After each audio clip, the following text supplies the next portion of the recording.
Why does the clam not have teeth?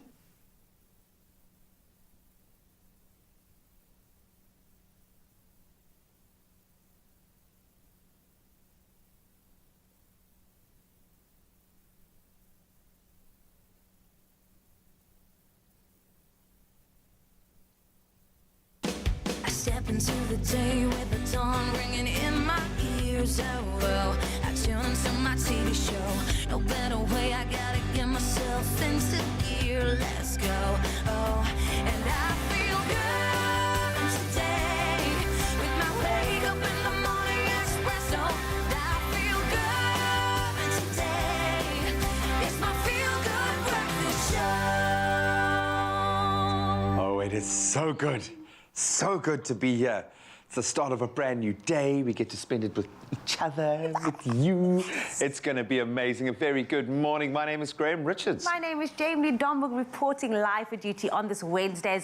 As G said, it's going to be a fun morning with you guys. This morning, we're focusing on the kids and also the up-and-coming festive season. Festive is here. Yeah. Yesterday, I went to the shops. Guess what? Christmas trees everywhere. Have you bought? I bought Christmas mince pies the other day. Have you? Just randomly eating mince pies, and it doesn't feel like Christmas, but the mince pies are there. But I love them so much. I love the festive time of the year, and it's also a great time for kids. We want them to have the best time ever because they've earned it over the last couple of years. Man, we all need a break. We're also going to be catching up with our favourite Nikki Bush to learn the importance of helping children to develop a sense of humour. And it's amazing, even when they're little, like at Lucas' age, they still have a sense of their way, you know? Try to make jokes. A 3-year-old trying to make jokes like, is it funny? Are you funny? But with Jack, it's all toilet humour. Anything related to the toilet, and he's laughing himself silly. Absolutely love it, man. But it is an important part of their development. Then more fun and games coming your way. Carl and Wild going head-to-head with a crazy game, so you want to stick around for that. Speaking about sense of humour, do you think that Carl Wasty's son has his sense of humour? I bet you he's deadpan and he rolls his eyes at Dad all the time. Like, we should know. Okay, wait. Oh, it's Carl. Oh. Actually, all right, that dude, he's like, Dad, what else can I do? Like, what else is there? Can I be funnier, Dad? Help me, Dad. You know, that's the vibe. But it's okay, it's all right. At least my kid doesn't go no when you ask him, are you ready to go? I'm just letting you know. I'm not going to go there, but it's fine. But welcome to Feel Good Breakfast Show. My name is Carl Wasty. It is so nice to have you along with us until 9 a.m. So please stick around, get comfortable. You can sit anywhere you'd like to. I'd like to ask you as we head toward the festive season, talking about kids, do you and your kids have any festive traditions? Something special that you just have to do, whether it be decorating the tree or maybe doing something completely unique. In fact, the more unique, the better. You can go to the Expresso Facebook page and you can give us all the details. You can throw some pictures over there. We'd love to share you and your kids' traditions on your Feel Good Breakfast Show as we get on to news from around the world. Jamie Lee is standing by. Thank you so much, Mr. Wasty. And I'll start on the national front. Eskom last night warned that there's a risk the country could experience yet another bout of load shedding after the failure of 5 generating units. Eskom said it wishes to request the public's assistance in reducing the usage of electricity as the power system is severely constrained. Now, this as 5 generation units at various power stations fell throughout the course of today. The power utility added that should there be any further loss of generation capacity, load shedding would be required to be implemented at very short notice. Staying with the local news, President Cyril Ramaphosa has declared a national period of mourning for the late former Deputy President F.W. de Klerk. All national flags will be flown at half-mast from sunset today until Sunday evening. The government will also host a state memorial service in remembrance of South Africa's last pre-democracy president at a later date. De Klerk passed away last Thursday. He was 85 years old. On the 10th of December 1993, de Klerk and late President Nelson Mandela were jointly awarded the prestigious Nobel Peace Prize for their work in ending apartheid. Then looking to news further abroad, the American pharmaceutical company Pfizer has entered into an agreement that that allows its experimental COVID-19 treatment pill to be made and sold in 95 developing countries. Many of these countries are in Africa and Asia. South Africa is also apparently included in the list, and the agreement with the UN-backed organization Medicines Patent Pool will make treatment available to 53% of the world's population. Pfizer says the pill will combat the risk of serious diseases in vulnerable adults. The company also said it would waive royalties in low-income countries. And then staying on the international front, UK and EU wholesale gas prices have risen by 17% after Germany's energy regulator suspended approval of the controversial Nord Stream 2 natural gas pipeline from Russia to Germany. It said the pipeline's operating company needed to be compliant with German law before it would certify the €10 billion project. Critics fear the pipeline will increase Europe's energy dependence on Russia. Running under the Baltic Sea, Nord Stream 2 will double Moscow's gas exports to Germany, and the pipeline was finished in September, but it had been beset by delays. And then finally, dawning of the day of the bici bus or bike bus. Every Friday morning in Barcelona, Spain, a special kind of bus collects children on their way to the Example district. Now dubbed the bici bus or bike bus, it's more like a caravan, one which started when 5 families decided to ride their bikes to school to advocate for bike lanes and safer, quieter roads. More and more families then joined in until it became a weekly event. 3 stops along the way allow children and their parents to join the bici bus, and all modes of pedal-powered transport are welcomed, whether it's scooters or rollerblades. The ride takes about 25 minutes from start to finish, and as the bici bus grew, it now has its very own police escort to guarantee everyone's safety. The parents are hoping their ever-growing convoy of kids will lead the authorities to construct a school-friendly bike lane away from the main traffic flow. Social media is also filled with pictures and videos of the petite peloton, and some of the kiddies even sport bici bus jerseys. How cute. On that note, that is where I leave your 6 o'clock news headlines. We will be back on the top of the hour. G is standing by with a first look at the sports.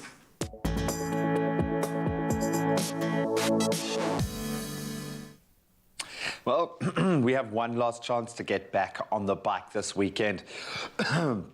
As Springbok coach Jacques Ninaba has named Andre Pollard as well as Kobus Reinach in a fresh fullback pairing, and then recalled Loet de Jager at lock in 3 changes to his starting lineup for the final test of the outgoing tour, obviously against England on Saturday.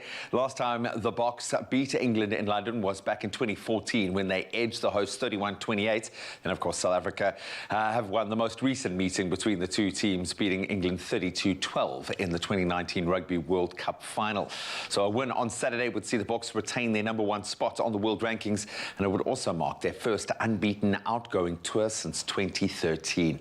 And staying with our proud performances of our national teams in netball, South Africa continued their dominance over their African rivals with another emphatic win on the final day of the competition to successfully defend their African Netball Cup title. So the Proteas went into their match against the host Namibia unbeaten and continued that form, definitely picking up where they left off in previous matches, racing to a 32-16 lead at halftime. The second half produced more of the same, with Dorette Badenhorst's Chargers running out convincing 65-39 winners.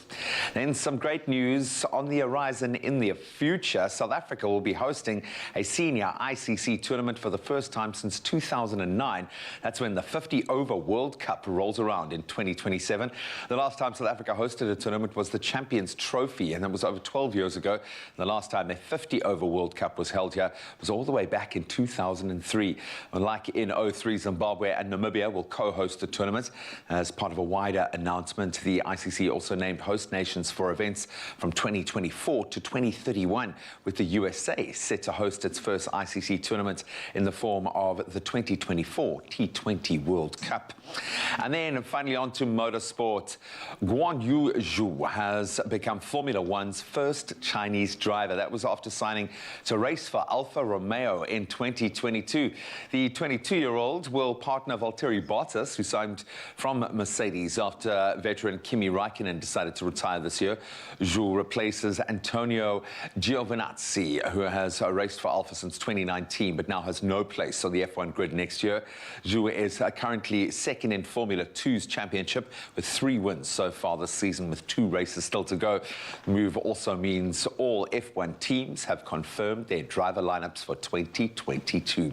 Well, that's where we leave our sport for this hour at least. Let's get our first take on our morning weather and some of those temperatures you can expect today.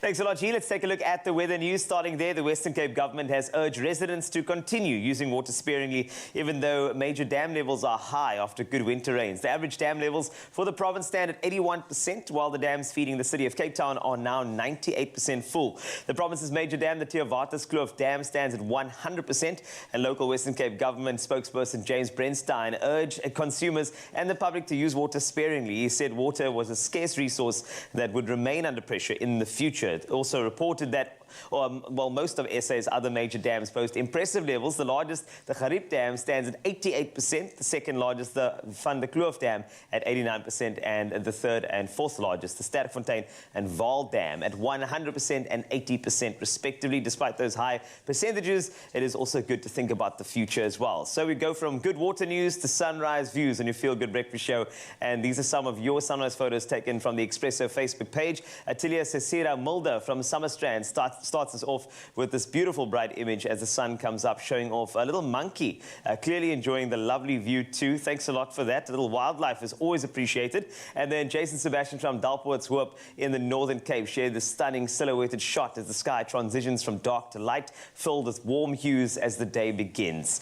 We're loving the sunrise photos. I mean, there's wildlife involved now, so let's keep it coming on the Expresso Facebook page as we get onto the temperatures you can expect this morning. And let's start off in Polokwane. Now, 20 is how you start your day. You'll thaw out to 31 degrees Celsius later, 40% chance of thunder showers for you. Bombela, you wake up to 21 degrees Celsius, 29 is your maximum. Pretoria, you have a minimum of 18 degrees Celsius, up to 32. Johannesburg, 16 to 30 today. Mahikeng, you can expect a max of 36 from a low of 19. Klerksdorp, 17 to 36. Kimberley, Snap, also 36 your high from a low of 12. Bloemfontein, 11 to 34 today. Richards Bay, 22 this morning, 33 this afternoon.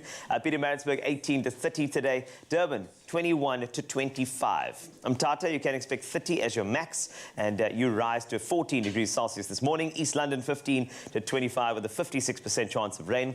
Cradock, you can expect 10 this morning, and of course up to 34 just after 12. Gqeberha, 15 to 22 for you with a 56% chance of rain in your area. George, 12 to 21, a 73% chance of rain. Cape Town, 15 to 20, a very good chance of rain if it's not raining already. Worcester, 9 up to 21. Sutherland, 5 to 17. And then wrapping with you, Uppington, as always, 33 the max from a low of 12. That's a wrap of the weather news. I'll have another update for you in about 1 hour's time as we continue the good vibes on your Feel Good Breakfast Show. Stunning. Stunning. Such a funny guy. No, he does have one of the best sense of humours on the planet. And it's important to have a sense of humour, not just to laugh at ourselves, but it's a vital development tool for your child. And Nicky Bush and I are going to talk about that in a moment. Really is. We're also going to be talking about how Jamie Lee, who we work with, is always so busy, but being able to juggle all of these things. I mean, I don't know how she does it. Well, I can barely... what I find, a good start, a good, healthy, nutritious start is vital. What do you think I'm here? Yeah, you don't want to be hitting a wall at like 10 in the morning. That is why I am here. Well, it's going to be a hot show here on your Feel Good Breakfast Show this morning. Connect with us all throughout. Hashtag Only one show. Scoop. Okay. Only one scoop. Yeah, more than.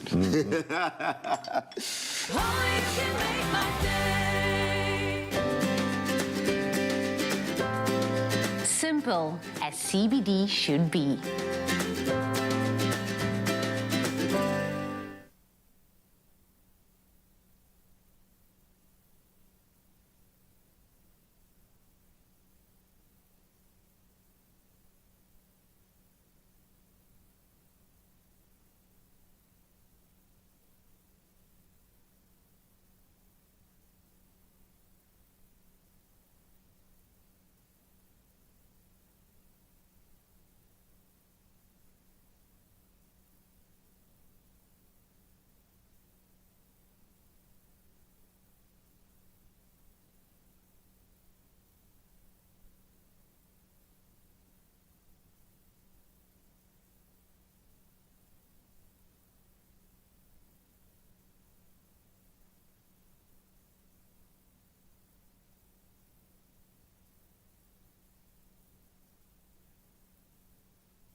Welcome back to your Feel Good Breakfast Show. My name is Carl. This is Jamie Lee, my guest on the couch. This is actually weird, but it's actually fun as well. So here's the thing. You know that I call it silly season for a reason. I rhyme that deliberately. Now, while we are frantic with work deadlines, we're also trying to squeeze in a huge number of personal activities and commitments and our most important role of being a parent and making it special for the little ones. We have to be present there, but also present in what we do to make sure that their life is good. The balance is what's really important. And we chat to our very own mommy dearest, Jamie Lee Dongberg, who will be sharing her hashtag real mom stories when it comes to the festive season. And I'm talking about stories featuring, are you ready, Luca? No. All of those stories are going to come through. That's how it works. I'm sorry, man. The shades are early in the morning. Yeah. It was the best.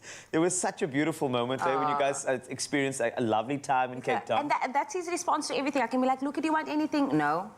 Oh, don't do this. Don't humble me in front of everybody. But it is what it is, raising a toddler. Okay, so, you know, obviously I can imagine, but I'm putting myself in a completely different... I mean, I'm going to be your super interviewer today. You work in an industry that's busy all the time. We're getting toward festive season, so things happen. There's more shoots and more gigs, and now you also have to be present for your kid. So how do you find the balance? Like, what type of advice would you give anybody who is just trying to juggle, let's say, commuting to work and coming back and then doing their thing? What type of advice would you give somebody who is there thinking, I don't have a balance? Jesus and coffee. Like, honestly, that is Thank you very much. We're done. No, I think from a very early stage in motherhood, I learned that you can't give from an empty cup. So it's all, and as selfish as it may sound, is that sometimes you have to fill up your own cup, and you can only give love, you can only give to your child and be present if you are filled. Yeah. So that is something that I do quite often, is really just go out there, spend time alone, and so when I'm filled, I can go out there and be the best, very best parent that I can be for Luca. So and I can tell, whenever I see you two together, whether it be literally on social media, there's always a proper quality in the time you're spending together. And that quality is only possible because you're giving yourself the energy when you have those opportunities. And I think that's a massive comment for any parent who's thinking you're out of balance. Perhaps it's because in the mirror, you're forgetting about that individual there who needs to have a full cup to share with everybody else. So I think that's beautiful advice to start off with. Now, when it comes to, you know, quick and simple, let's just say the meals that you would prepare. I know that there are so many different meals you could, but you can't exactly do a 5-star, 5-course meal for your fam. So as parents, we have to go quick fix every now and then.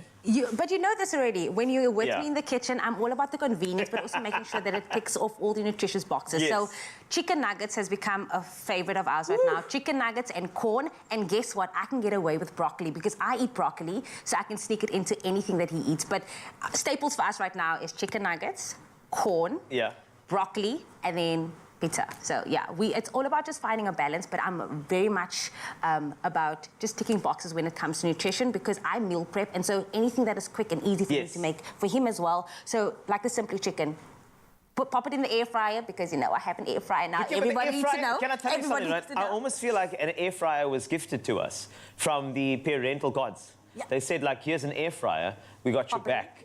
And also the thing about the quality that you'll get to the chicken nuggets there is that you're also not compromising on all the nutritional value of it. You know, it's not a quick fix when it comes to nutrition. It is just because of the time it takes to cook.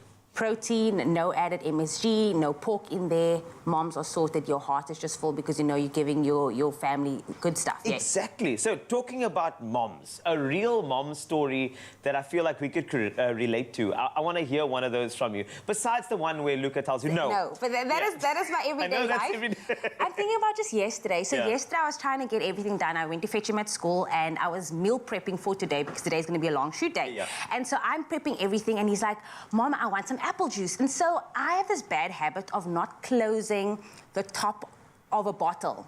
So anyway, I'm busy making the food, making the chicken nuggets, doing everything. He's like, Mom, apple juice. And so anyway, I put the apple juice into his bottle, I close the top, and I give it to him, but not screwing the top on properly. And so, 3 to 1, I'm still going on the chicken nuggets. I just look, Luca is wet everywhere. And and I just looked at him and we started laughing because this is what it comes to at the end of the year. It gets so busy. You're trying to balance everything. But the fact that he just laughed and it was pure joy between us because there was to get me like apple juice is all over his face. Can you imagine how funny that? But that is real mom. That is real life. It's not going to always be perfect. It's not always going to be going your way. Sometimes apple juice is all over the floor.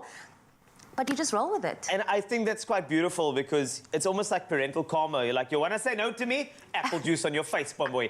Anyway, I think it's just beautiful, and I think you're definitely one of the moms that I look to, and I say that this is somebody who's doing it right. So, congratulations for. I mean, look, there's a long way to go, I know, but so far it looks amazing. And you know, for you, I don't want you to doubt yourself as a parent, no matter what happens. I think that it's cool to find as many hacks as you can, because whatever is done with love is the right thing, and it's the season of giving. So try to give yourself a little bit of a break, as Jamie Lee said to you now, by making meal times a little simple and also delicious. So remember, Simply Chicken are giving one lucky viewer the chance to win an instant Vortex air fryer every week over the next few weeks. Simply reply to the competition post on the Expresso Facebook, Twitter or Instagram page and tell us your hashtag #RealMom festive holiday stories. In addition to this, you can also stand a chance to tell your story on Expresso here and be automatically entered into the draw for the grand cash prize of 10,000 Rand, a game changer for any parent. Remember to include hashtag #RealMom in your answer. Competition closes at midday this Friday, 19 November. T's and C's can be found on expressoshow.com.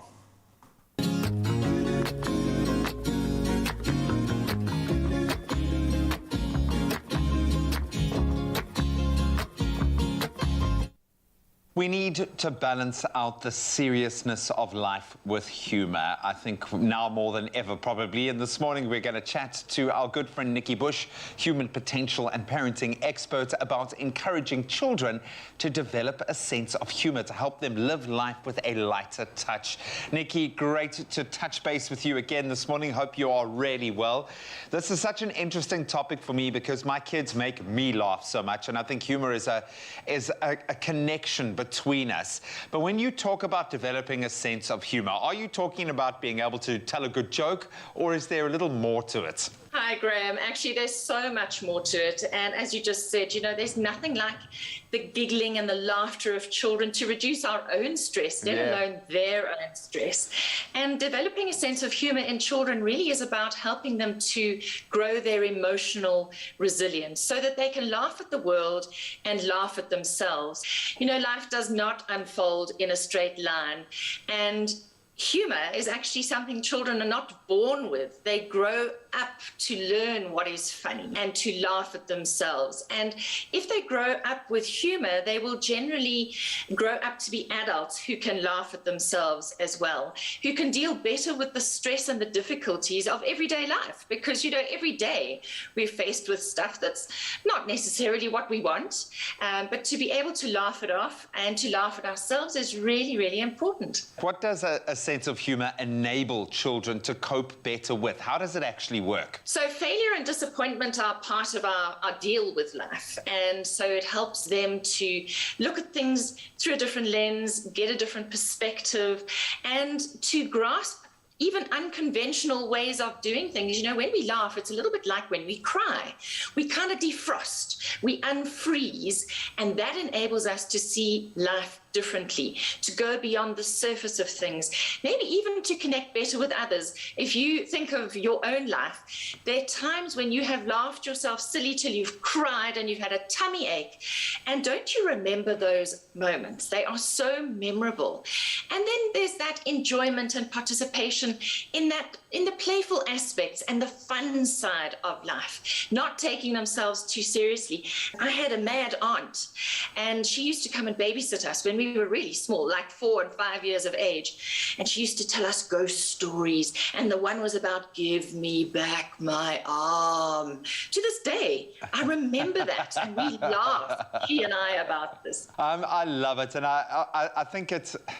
You know, it's a survival mechanism, I think, yes, as adults, but it means you're living in the moment. For me, generally, in those moments that you've identified when you're laughing, it means that you're just sinking into that moment with your child.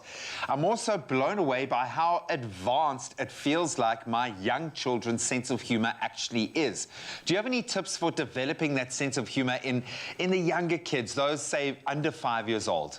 Yes, it's so interesting. You know, we need to create this humor-rich environment. Funny stories, funny books, and I'm thinking Roald Dahl and the Twits.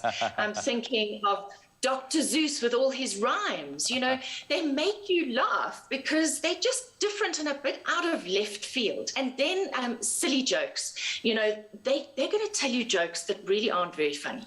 But we have to laugh at their jokes. We have to get hysterical about their jokes. You can try calling Lindsay Daddy and get Lindsay to call you Mummy. Well, they find that hysterical. They would. My kids would love that. And then what about, totally. Like, are you stupid? You know, that's not Daddy, you're Mummy. No. You know, and then tickling children, not to the point of pain, but tickling children and letting them tickle you and making those funny faces, you know, where they stick their tongues out and their fingers in their ears. They love that kind of thing. And those surprises. And so children need us also to guide them in their humor as well. And then let's not forget, by the age of 6, 7, 8, boys particularly get into toilet humor, which they find extremely funny. I love it. And then it becomes, I think, as the kids grow older, it becomes how you bond with each other. And it becomes kind of those, I call them our little ways, those parts of your relationship that only you get to enjoy with your kids. And I think that the humor really can become the tie that binds. Nikki, this is such an important subject because I think we all need to laugh a little bit more right now. So I'm going to ask you to stick around. We're going to continue our conversation with Nikki Bush in just a bit. We are talking about developing a sense of humor, I suppose, not just in our little ones, but within our own lives as well.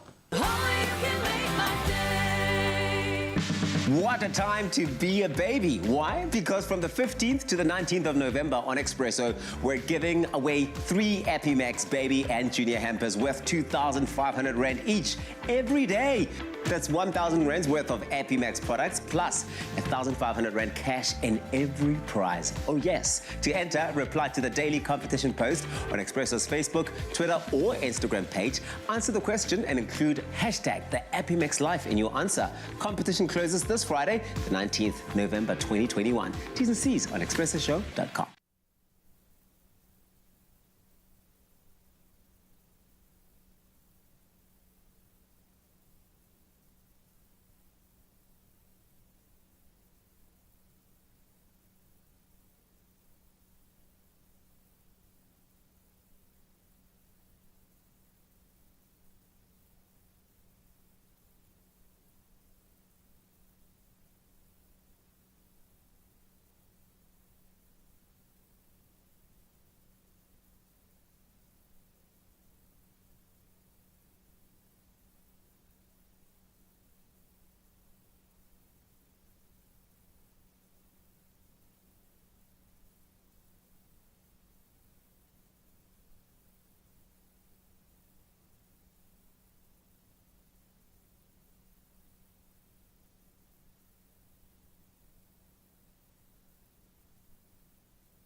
feel-good breakfast show. A little bit earlier in the show, we connected with human potential and parenting expert Nikki Bush, and we've been chatting about the importance of having a sense of humor and how parents can encourage that in their young ones. And Nikki, we're going to dive right back in. Maybe this goes both ways. It helps the children and it helps us.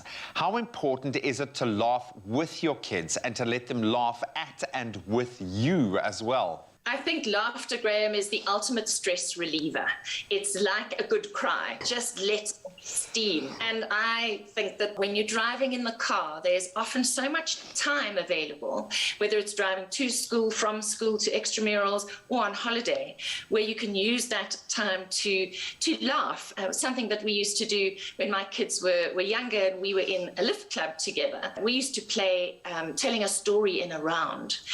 And sometimes children's sense of humor can be wacky. It doesn't have to make sense. And I think we need to bear that in mind. They don't have an adult sense of humor yet. So one morning we were driving to school and I start off saying, "Once upon a time." And the little 5-year-old behind me says, "There was a big oak tree."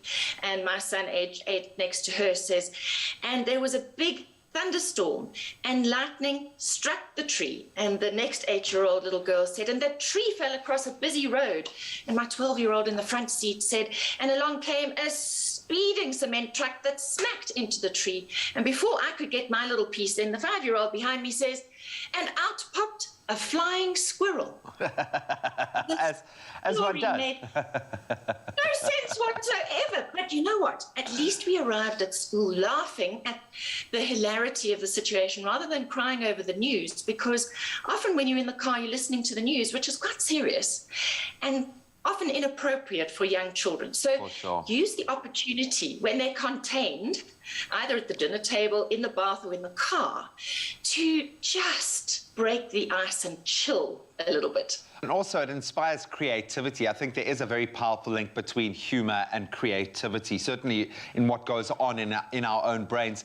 For those of us, because, I mean, not all of us are very humorous or find things funny or have that kind of humorous kick within ourselves. For those that might be a little less comfortable with this notion, what other ideas do you have to help us kickstart that sense of humor in our little ones? Well, let's do something really practical and concrete. And this is something I saw my nephew do with his young children. He lay on the ground in the garden and he got himself completely knotted up in the hose pipe.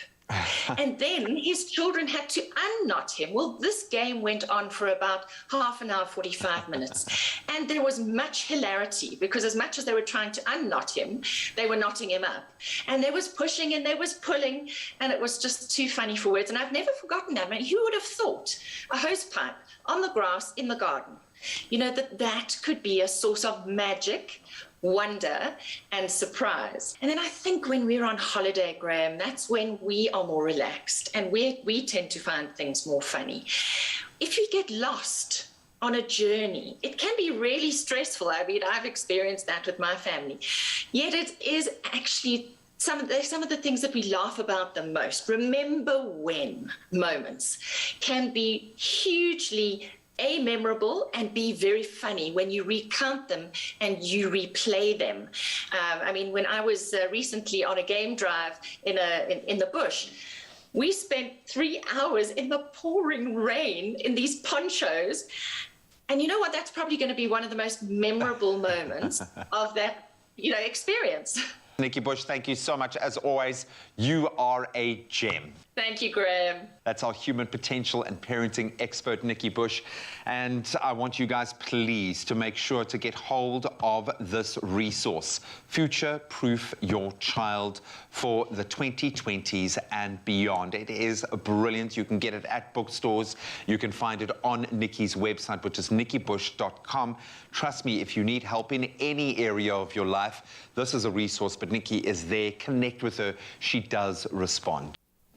I love it. So inspiring. From future-proofing our kids to future-proofing our morning cup of something. And I'll tell you why. Because the Amazon rainforest is a special place, special to my heart, to your heart too. I'm sure that needs to be protected to ensure a healthy earth. We know this. We've seen it so many times repeated on TV everywhere.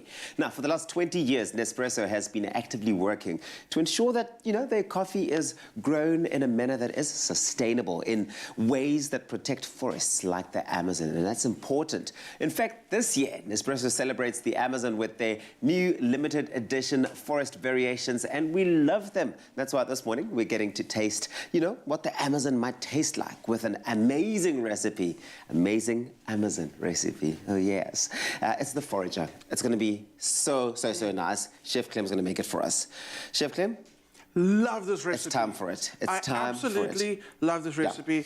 It's like a celebration of the forest. We're using forest black. You're going to prepare the coffee for me. Okay. And I'm going to talk to some of the flavors very quickly. Yes. So we've got maple syrup. Okay. Yes. We've got some dill. What is this? Dill. Dill. Okay. And then we've got some chaga mushroom powder. Ooh, nice. Right? Nice. And it's weird. You're thinking mushrooms? Yeah.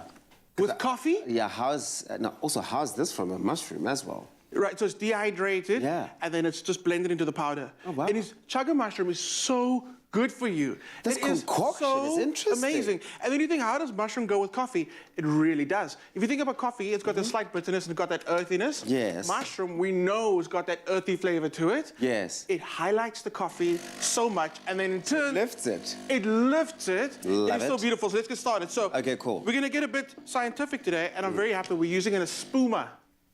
Or a filter, siphon filter, okay? That's it. So I've chilled it. Can you feel that? It's nice and cold. It's freezing. Because it loves being cold when you work with it. Okay. To that, I'm going to add some of our chaga mushroom powder. Okay, great. That's it's not going to give you when you add some mushroom powder to stock, okay? It makes it thick, right?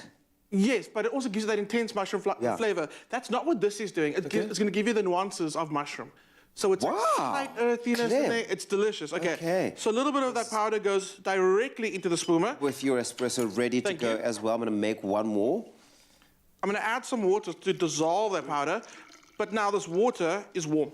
Okay? Okay. So what we're going to do is we're going to stir it, release some of that temperature. So why are you adding warm water to what you've already frozen and made so cold? That's the thing. So we're trying to dilute the mushroom powder. Okay? That's the thing. So we have to use warm water. But that's why I pre-chilled it so it can drop the temperature of the water as soon as it gets in there. Oh, Einsteiny. We have to. Then I've got some cream. Yes. And it can feel also very cold. It's been spending some time in the freezer, but it's not frozen. Okay. The cream goes in. Yeah. And now we're going to get the lid on it. I love this so much. I love when you can I would do this in front of my guests. So at the end of dinner, I'm going to be like, I'm going to make you a coffee. Yes. And they're expecting coffee. Yeah, and the tea, the rinkies, the whole thing. You're coming out and you're going to make it fancy. You're going to take the stage, you're going to put on your apron and start presenting to your guests. Okay, so I've got a little cartridge. I'm going to add some gas to our beautiful coffee. Well, I'm already loving just the aromas that we're getting out of this coffee. I mean, it's fantastic. It's blends of, shade, that grown South American Arabicas that we all love, and you get the woody, peppery, the spice. I'm getting it all coming through. The sweet cereal notes, which when you do taste it, you can pick up all round. Mild body, that bitterness. Yes, roasting with slight acidity. Yes. That's what you want. Wow. That's what you want. That is what you need. Okay, so what I'm going to do now is before you put this into your coffee, you got to be careful because you don't want to release too much pressure. You don't want a Luca moment with all of this on your face, right? Okay. Okay, let's go. There we go. Okay, I'm ready. Okay. First coffee. Take it nice and easy. I love what's going on here. Well, listen, we want you to be a part of all of this action. If you want to get this recipe, impress your friends this weekend or today. Start today. Go on expressoshow.com. I love this. Can't wait to get involved with it. Look at that. Look at that. Look at that. Okay, so we're going to create a little bit of Festive the green from the forest bed. Okay. With a little bit of that dill. And I'm going to throw that on, basically. Just going to give it a little... Okay. That's it. That's it. Just don't overdo it. It looks beautiful, and it's done. There you go, expressoshow.com. A little bit of maple. Sorry, I can forget. The maple goes in there. Yeah. You want to actually brew your coffee over your maple. But we're going to go a little different now. Wow. You got to add that maple. The smell of it. It's so beautiful. Give it a taste.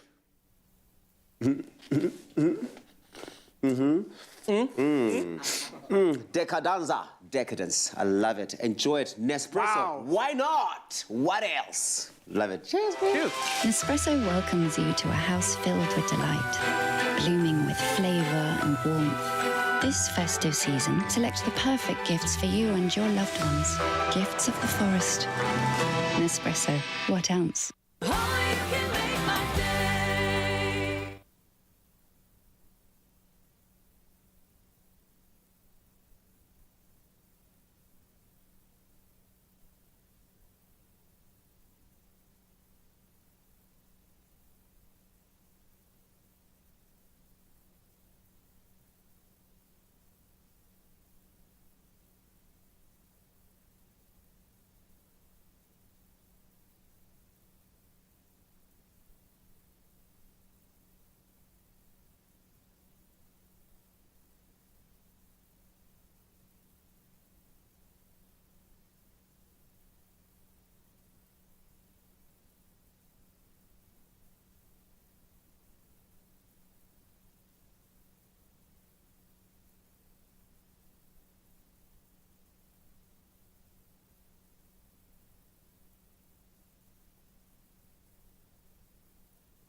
It's my feel-good breakfast show.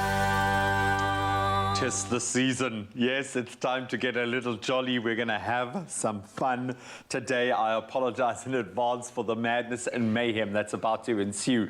Summer has arrived, and to celebrate, we're putting the crazy stores, inflatables, and merry goodies to the ultimate test. Not only are these super cool inflatables going to keep you floating, obviously, in style over the festive season out in the water, but this morning they're going to be used in studio for our festive obstacle course challenge.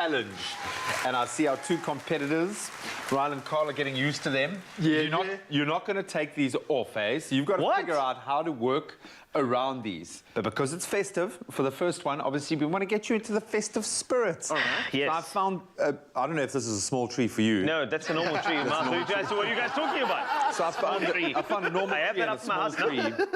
So you've got some beautiful, gorgeous little trees that I want you to decorate. And then I will know you are finished once the star goes on top. Ooh, okay. And then I shall judge. So guys, are you up for it? Are you ready for this challenge? Do this. Well, I mean, it's too late to back down now. No, there's you no can't choice. take the tie off. Nope, the tire stays there, okay? Sure. You may start dressing your trees in 3, 2, 1, go. Let's go.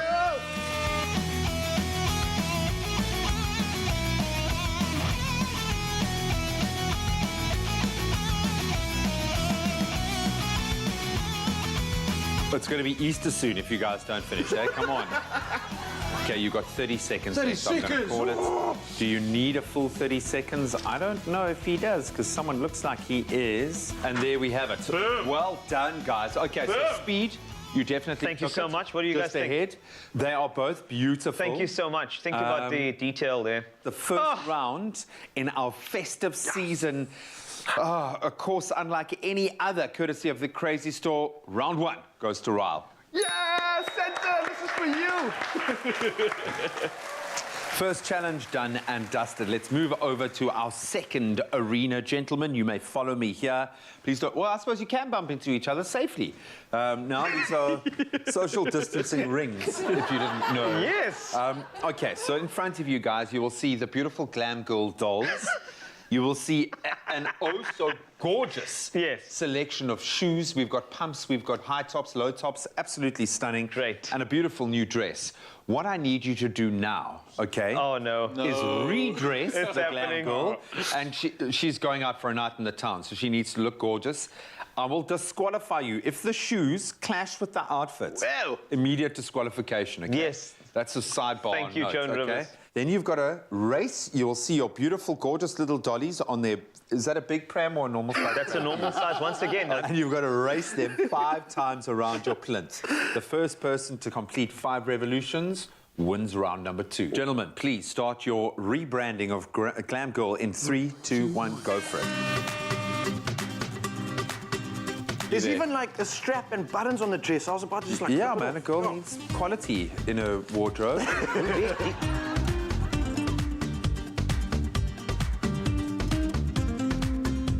Done. What do you Beautiful. think? Oh, my word. How the subtlety in the blue in the dress matches The pop of the shoe. Absolutely beautiful. Are you done?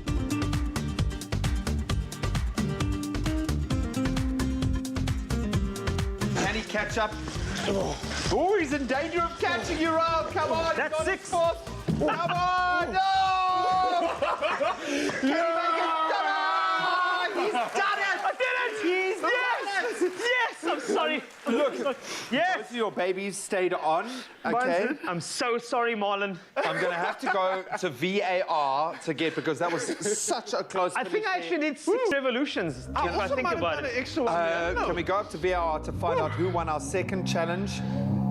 And it turns out that Ryle de Mornay has taken the challenge. Come on. Now we move to our third arena in our Crazy Store festive season obstacle course. Gentlemen, please very carefully make your way across. Try not to bash anything. Oh, something's not. See, that you've got some inflatable swag. Got some swag, man. Developed some swag after 2 wins. I'm very That's how proud you of do. what you've Okay. achieved so far. Come on, buddy. Now is your chance to recover. Okay, so we've got 2 bags that are heartbreakingly empty. Oh, There are no. no toys in them. Come on, what is a child going to do without toys? Okay. So very strategically, Yes. we have hidden 6 toys around you. I need you to find 3 toys each. Fill the bag. Then you've got to open your beautiful tents. Yes. Okay, these tents are awesome. And you've got to put your toy bag inside the tent. Okay. The first person to get their toy bag inside their amazing tent will win this round. Okay. Gentlemen, with everything you've got. Yes, 3, I have 2, intent to win. 3, 2, 1, go. Now you've got to put your tent up. So you get 3 toys. Where do you get 3 toys from? Already, man. Where's the other toys? Ha! Yes, Santa, I'm coming. Don't These do things are amazing. It's going to be like... I am not doing. I don't know what's going on here. Ah, I see. can do I it. see you, tent. Get in Ah, there. you will not defeat me. Only from the inside shall you truly understand. Only from the inside. Oh, Ryle, I feel like you are close to a resolution. That's looking good. I think we're good. Does it stand? It stands. Bring them That's back, very baby. good. Bring them And back. it looks Come on, like... no! Oh, No! Obstacle course challenge. Well done. This is what he did. But this is why people get bonds, so you don't have to do this. Well, there we have it. In our undoubtedly our toughest challenge yet. No! We have yet another winner. It's Mr. Christmas himself. Ryle is 3-0 so far. Wow. All right, time to move on to our final challenge in our crazy store. Festive season obstacle course. And this one for parents of little ones is going to be particularly rewarding. Carl, this is your chance to redeem yourself, my friend. Okay? It's all about that fine motor skill development. What we're going to do here, guys, inside our magical boats. Yes. Okay, a whole range of paraphernalia. Yeah. You're going to take all of that out. Yes. Then you're going to put the shapes back in through the right hole. Okay. And you'll see there's variations there, but And those then? will be hopefully clear to you if you went to creche. Then you're going to take the... I didn't go to... And then the remaining items in there are stackable.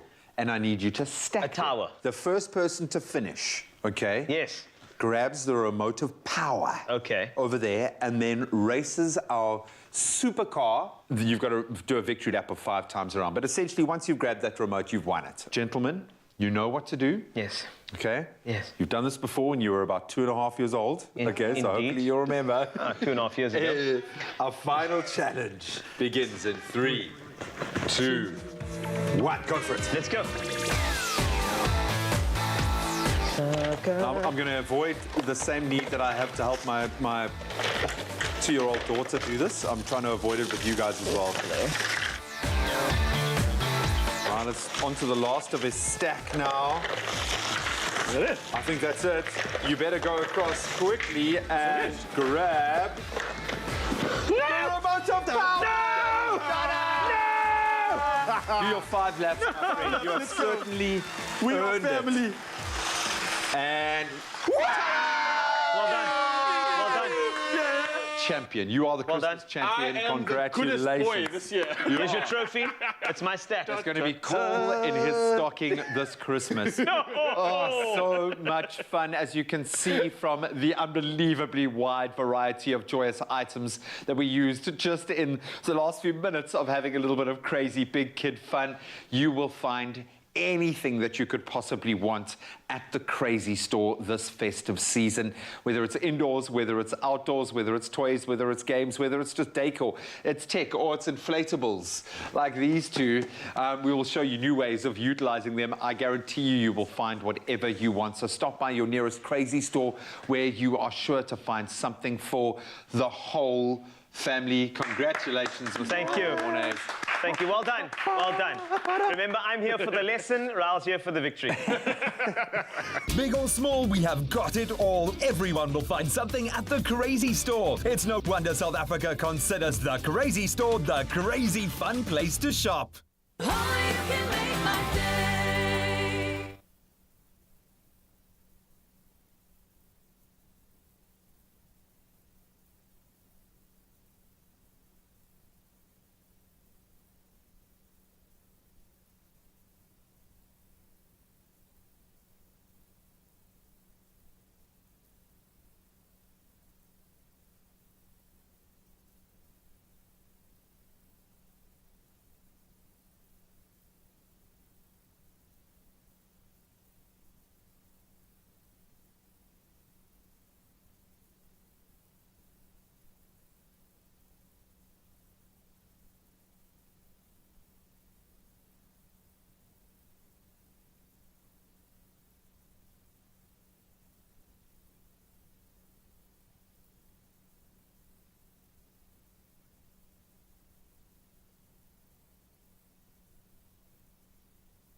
Welcome back. You're still live. You're on your Feel Good Breakfast show on S3. Mr. Wasty, how does it feel losing 4-0 to Raldo Mornay? Releasing a debut single, I Won't Ask Why, is our guest today at just 18 years old. Last year, it hurts. Singer and songwriter Gia McKay has caught the attention of listeners with her vocals and emotional vulnerability, what I feel after Ryle beat me in that Crazy Store challenge. Now, with stars such as Billie Eilish and Yeba and Adele as her musical inspirations, she just wins hearts overs with her poignant lyrics. I want you to take a listen to something. It's going to make me feel better. Hope it does you. Call me when you're sad, I'll be there to stroke your hair back and tell you bad jokes. Call me when you're sad, I'll be there to cry with you and hold your hand. Call me when you're sad, I'll be there to pick you up when you forget your strength. Call me when you're sad.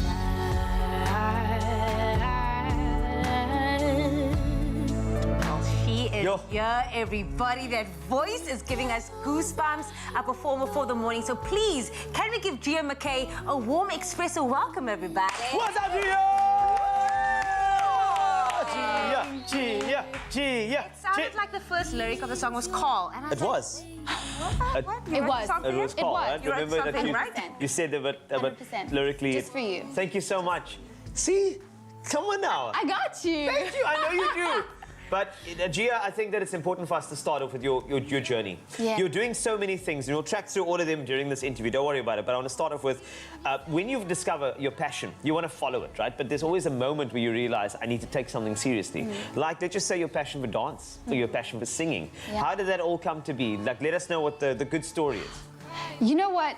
It's funny you ask, but it was never really something I discovered. It was always just intrinsically home for me. Performing, dance, it was just always something I gravitated towards and something that brought me immense joy. It was, yeah, it wasn't a choice. It was just a path laid out for me and I just followed. No, can I tell you a funny story? So Please. last week I get a notification on Instagram and Gia McKay tags me and says like, I'm prepping for Expresso. Yes. And I'm like, what? So you know you go through this and I'm like, what? And then I see her today and she's prepping and I heard the voice and I'm like, before anything, I'm going to tell you, you are so talented right now. You hit all the feels. But people don't know that this only started last year when you started playing on a broken piano. Tell us more about that. You know, lockdown really created a pause in my life. I couldn't go to school, I couldn't go outside, and so I turned to my piano. Music became my escape in that crazy busy time. I was actually in the middle of my matric exams, and I just really used that time to think about what I really wanted to do, and music just came to the forefront. I used it. It's my therapy now. It's what I do to relax in that crazy time. Yeah, so that was really how it all started. Why was the piano broken though? You know, it wasn't broken. It really wasn't. It was a borrowed piano. So I'd been dying to have a piano, and I had this little keyboard. And friends of ours, it was just a serendipitous moment. They were like, "Here, why don't you just take the piano?" And I couldn't stop playing. Yeah. You know, just remind us about your course of study, because the thing is, I think people, they worry about balance, and I just want you to give us a quick reminder. Give us the full course. What is it you're studying? So I'm studying a BSc in Human Anatomy, Physiology, and Genetics. Yeah, I'm just saying. my English ran out. Obviously, the English airtime's gone now. Yeah. But, I mean, that's what happens when, you know, talent is in your DNA. It's so important. So, Gia, we can't wait to hear you perform on your Feel Good Breakfast show. So we're so happy to have you. But for now, we're going to take a quick pause after all this talent and give you some other talent. Tabiso is standing by with your news. Oh, thank you very much, Wasty Tasty. We take a look at that 7 o'clock update to see what's happening in the world, starting off here at home in South Africa, where a teenage pregnancy policy that was recently approved by Cabinet will be implemented from January next year. Now, this policy will allow learners who fall pregnant to return to school sooner. We're sitting with some 120,000 learners that fall pregnant each year, with only a third returning to school after giving birth. One of the key tenets of the policy is that the school provide ongoing educational support to learners who fall pregnant and cannot attend school during that period. A total of more than 200,000 learners did not return to school in the year 2021. Staying here in South Africa, Eskom last night warned that there's a risk that the country could experience yet another bout of load shedding after the failure of 5 generating units. Eskom said it wishes to request the public's assistance in reducing the usage of electricity as the power system is severely constrained. This as 5 generation units at various power stations across the country failed throughout the course of yesterday. And the power utility added that should there be any further loss of generation capacity, load shedding would be required to be implemented at very, very short notice. Brace yourself, South Africa.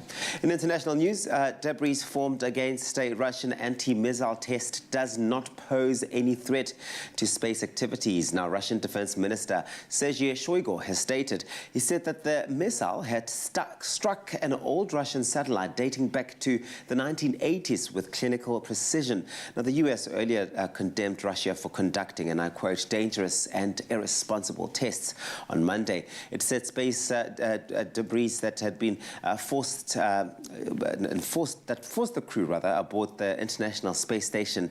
It forced them to shelter in capsules. Quite a dangerous situation out there. Now, the American pharmaceutical company Pfizer has entered into an agreement that allows its experimental COVID-19 treatment pill to be made and sold in 95 developing countries. Many of these countries are in Africa and Asia, and South Africa is apparently also included in the list. The agreement with the UN-backed organization Medicines Patent Pool will make treatment available to 53% of the world's population. Pfizer says that the pill will combat the risk of serious diseases that of course can occur in vulnerable adults, and the company said that it would waive royalties in low-income countries. And now off to the US. Park rangers over there gladdened the heart of a former Ethiopian orphan. Now listen to this story. It's a feel-good one. Park rangers at Montana's Glacier National Park out in the US, they completed a very special search and rescue mission recently, returning a lost teddy bear to a 6-year-old girl. And the teddy bear, called Teddy, was the first gift Ben and Eddie Pascal gave Naomi before they adopted her from an Ethiopian orphanage in 2016. It has served as a near-constant companion ever since. And after Naomi realized that she had lost her fuzzy friend on a family outing to Glacier National Park, she was terribly distraught. And unbeknown to her, as park rangers conducted their annual post-season cleanup, they located Teddy in the snow. And Ranger Tom Mazarisi decided to make Teddy a mascot of his patrol car. As luck would have it, a family friend of the Pascals, Terry Hayden, visited the park later, and she spotted the bear on Tom's truck, and she then took a picture of it and then sent it to Eddie Pascal. That night, Hayden video called the Pascals and told Naomi that she had a surprise for her. Good news. Naomi started screaming and sobbing when she saw Teddy. So grateful she couldn't utter a word. Feel good story. I love it. That's where we leave it for this morning. Well, not for this morning. For now, we'll be back in just over an hour. Here's Graham with the sports.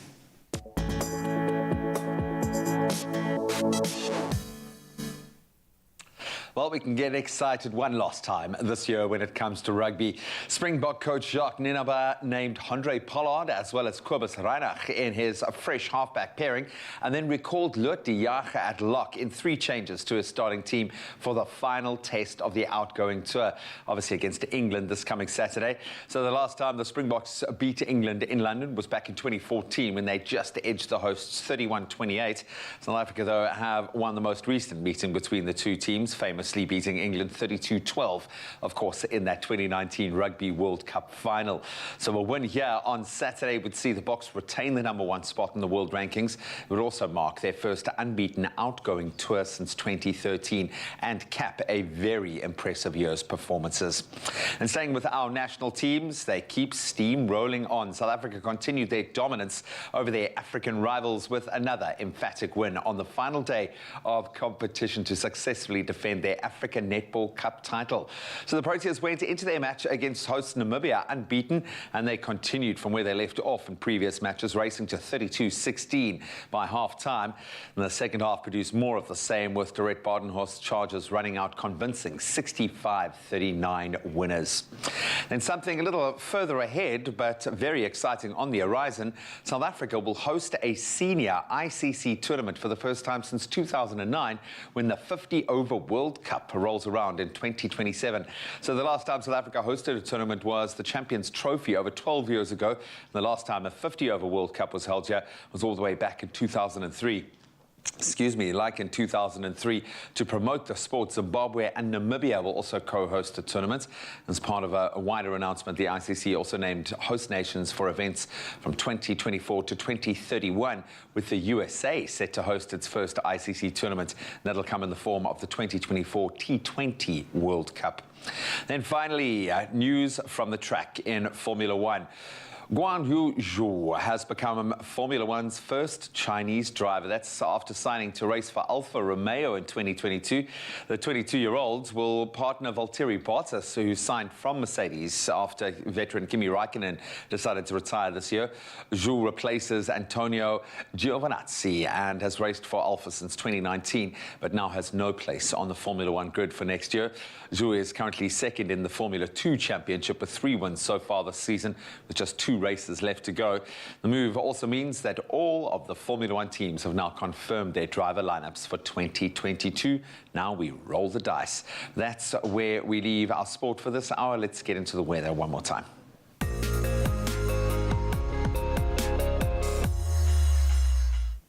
Thanks a lot, Chi. Let's take a look at the weather news, and starting off now that a deal has been agreed upon and signed at the recent COP26 Climate Summit in Glasgow, Scotland. People may wonder what the impact on every day is going to be. Now, switching to an electric car is among a number of lifestyle changes we're likely to be making. Experts predict that new electric vehicles could cost the same as new petrol or diesel cars within the next 5 years.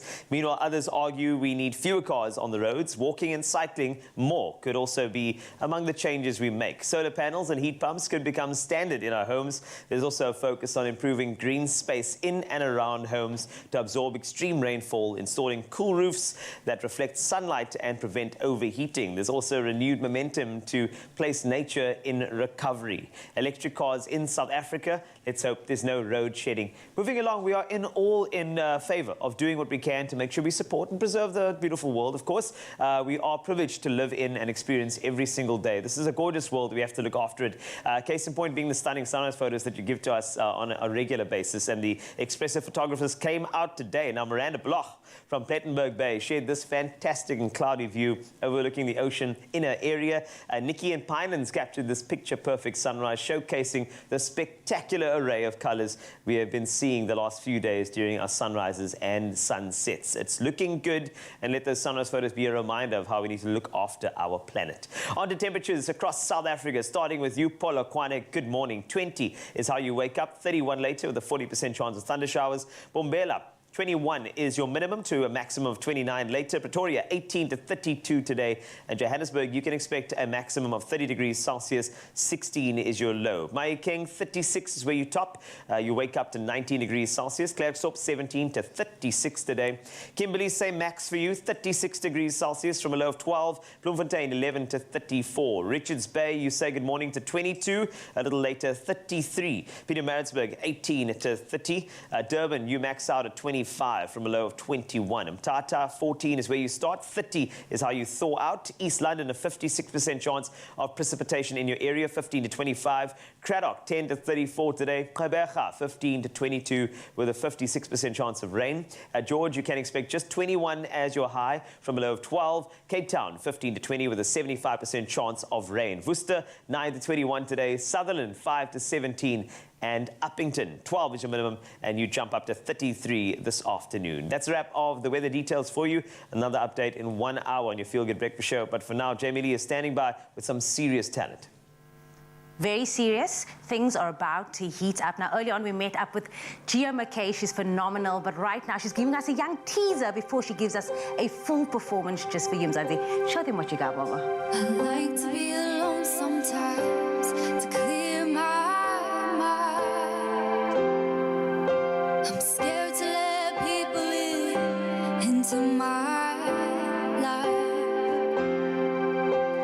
tell you a secret, will you keep it safe in your heart? Only you can make my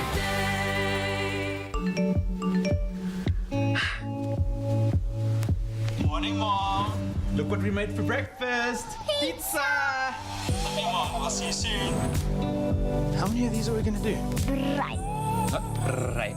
Love you, Mom. Love you guys. The illness insurance I took out is really going to help now. Old Mutual's illness insurance pays out a single amount of up to 6 million rand for whatever you and your family might need while you recover. Sorry, Mom. Make great financial decisions for you and your family and earn Old Mutual rewards points.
It's my feel-good breakfast show.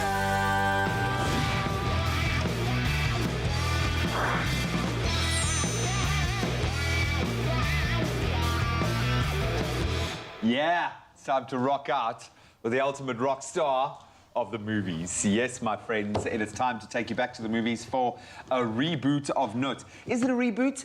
Is it a quadruple? I think we have a fan on our hands here. Did you grow up Who on... are you going to call, buddy? Who are you going to call? Probably not Escom. They could use it, man, right now. Ghostbusters, yes. Oh, we love it. We love the franchise. You know why? Because I loved it as a kid, absolutely adored it, was a big fan, and I've been able to reintroduce that to my son, who absolutely loves it. Now we get a continuation of that story. Yeah, so you were already asking, is it a reboot? Yeah, what is it? So this really, as far as canon goes, picks up from Ghostbusters 1989, Ghostbusters 2, and really, in a way, tries to ignore what happened in 2016, because that one, maybe it was a bit too try-hard. Okay. So carries on then from number 2, way back in the 80s. This story involves none of the original characters at the forefront of it, but maybe as a good test of, like, you know, seal of approval that Graham would approve of is Bill Murray actually came back to this one. He said the script is good and he trusts it. Now, usually he's very prickly about doing sequels. Like, once he does one movie, that's it. Like, okay, so he did Garfield too. Maybe that was a bit of a faux pas. But he actually had so much faith in this one and the funniness of the script. So and he was a part of the original DNA. I mean, he was brought on to make it more funny. Would you say that this was the franchise that really put him on the world stage? Because Groundhog Day comes after. Yeah, no, I think he was knocking on the door of greatness, and he was certainly at the epicenter of that comedic crew that was running Hollywood at the time. Long story short, on this one, actually the dude then who, you know, this is the thing that launched his worldwide career in a way, came back and put his vouchers. I love that. This is combining many of my favorite things, including Paul Rudd. So set the scene for us here. What's the story? Paul Rudd, the man who clearly cannot become a ghost himself, does not age. Finn Wolfhard as well, who folks love from Stranger Things. And the story is that these kids and this mother, while they're dispossessed of their home, and fortunately find in their good fortune, a grandfather leaves a home for them in the middle of nowhere, countryside America, that's sitting on this strange kind of paranormal death trap, possibly in a way. There's a secret then within the home, almost like a passing of the torch, that the kids should be the ones to take up the mantle of the Ghostbusters next, and everything else I'm sure you'll figure out for yourself. But, you know, great for the family, great for the kids, and probably a great return for the franchise as a whole. Yeah, man, it's going to be a perfect festive season blockbuster. When is it? That comes out this Friday, actually. Oh, so, really? You can stay as festive as you like. Ghostbusters Afterlife is the name we'll be looking for. I found this in my living room. A ghost trap? This thing is real?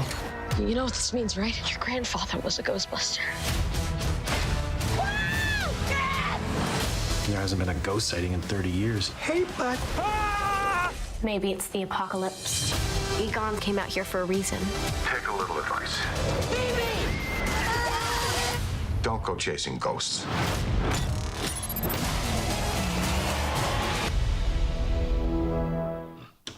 I love it. It looks inclusive. You're happy that they have a car? They don't cross the beams? They bust some ghosts? It ticks all the boxes. I think all the signs are there.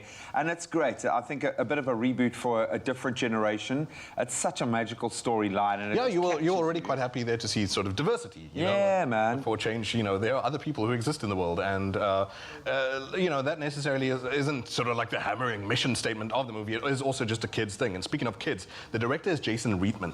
Original director was Ivan Reitman, the father of this director. So that's very sweet in a way. Again, the passing of the torch. But he insists, he said, like, he wants this to be its own thing.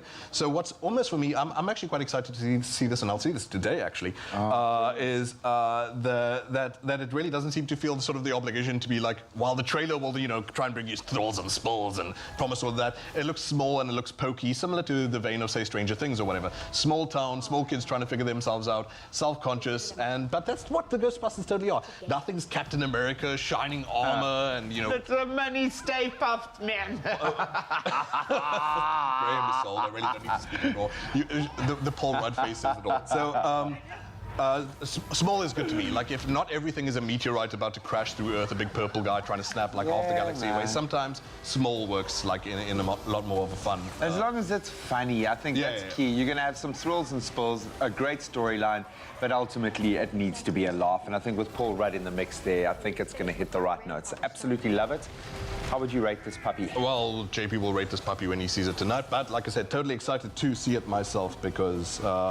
well, not totally excited, but I'm a lot more hopeful than I thought I would have been, especially with reboot after sequel after reboot. Yeah. It really actually does look like it means to shove itself in its own little corner, make its own little thing, and not necessarily, you know, the dog goes on is there. Oh my word.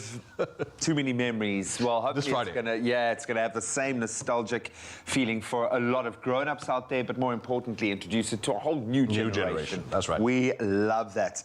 Ghostbusters Afterlife releasing this Friday. All I kept thinking in my head is, who are you gonna call? Ghostbusters or Paul Rudd, the sexiest man in the world. Who knows? But it's fantastic, honestly. You know what I want to do is just get a little bit of a peek at the social media. I asked you a little earlier, what is one tradition you and your kids do around the festive season? And you were so gracious enough to give us a couple of comments. Let's take a look at them. Here we go. Jamie, you got the first. Yes, we have William Juma saying, one of our family traditions are to make up crazy boxes for the kids at a shelter, and the smiles on their faces when me and my kids deliver it, it's just breathtaking, and it makes us happy to stay blessed as we are. William Jumat, that is amazing. Now, that culture of giving, that's what it's all about, you know, and also teaching the kids quite young that feeling of giving to those who are less fortunate. I love that so much. Thank you so much for these comments. Let's go to a couple more over here coming through. Gary Oakup, one of our faves. As kids, us 4 siblings would also search the entire house to find our presents. And when our presents went out, and we'd always find them, but we'd actually never open them. And I like that treasure hunt thing, change things up a bit. It sounds exciting. Like, I feel like a kid again. I do feel, you know, the festive season does that to me, even though we get so busy, but I still feel like that giddy feeling when the tree is up. I love it, honestly. I think we have time for one more. We also had, who was it? We had Charlie saying those movies that randomly play on TV do just a job. Do you remember Dinner for One? Yeah. I remember this one. Same procedure as everywhere, man. Same procedure. I remember Home Alone. That's like my vibe. Yeah. But let us know, Expresso Morning Show. Yes, we would love to hear from you. How are you getting into the mood for festive season with your family? Let us know. What a time to be a baby. Why? Because from the 15th to the 19th of November on Expresso, we're giving away 3 Epimax baby and junior hampers worth 2,500 Rand each every day. That's 1,000 Rand's worth of Epimax products plus 1,500 Rand cash in every prize. Oh yes, to enter, reply to the daily competition post on Expresso's Facebook, Twitter or Instagram page. Answer the question and include hashtag the Epimax Life in your answer. Competition closes this Friday, the 19th November 2021. T's and C's on expressoshow.com.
It's my feel-good breakfast show.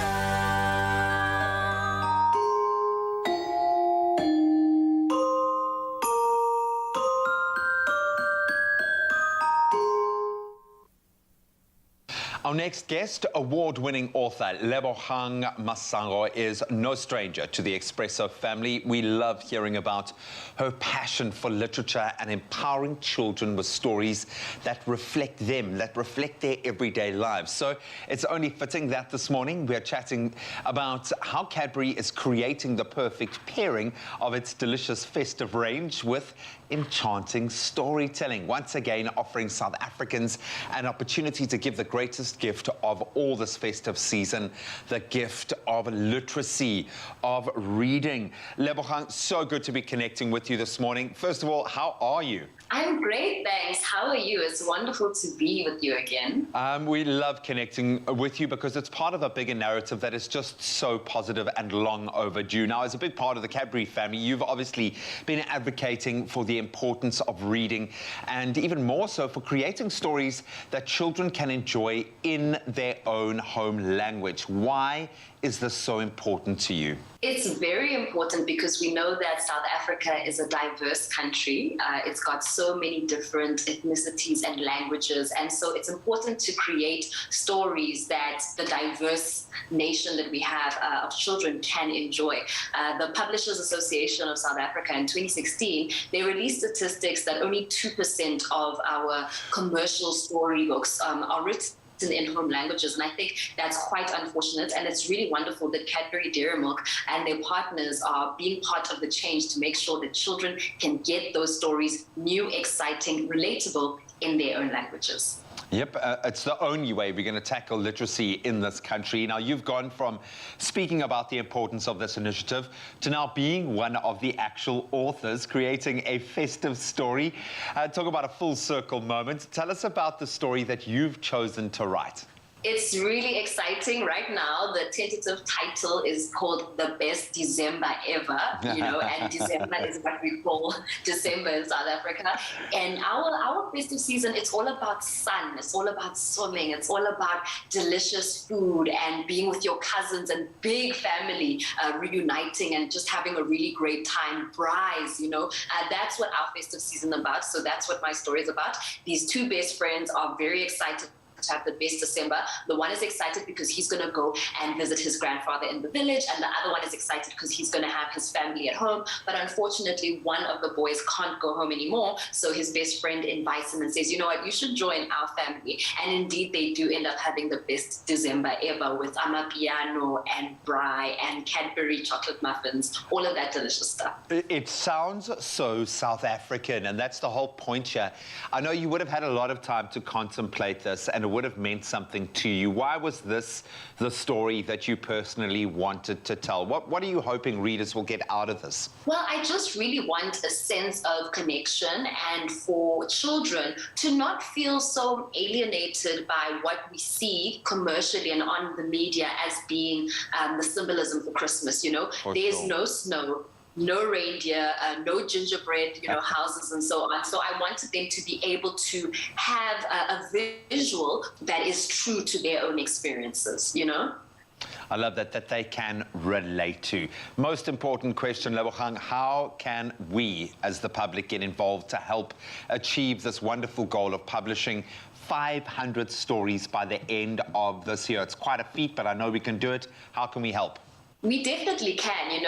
The festive season really is about generosity, really is about sharing, and that's what Cadbury Dairy Milk is trying to do with the In Our Own Words project. Simply go to the website, you'll see it there, it's on the homepage, and all South Africans have to do is contribute a word and translate it, just like last time. Give us the translation for any word you like, and together we're going to create this library of words from which we can draw from and create these stories in all our indigenous languages in South Africa.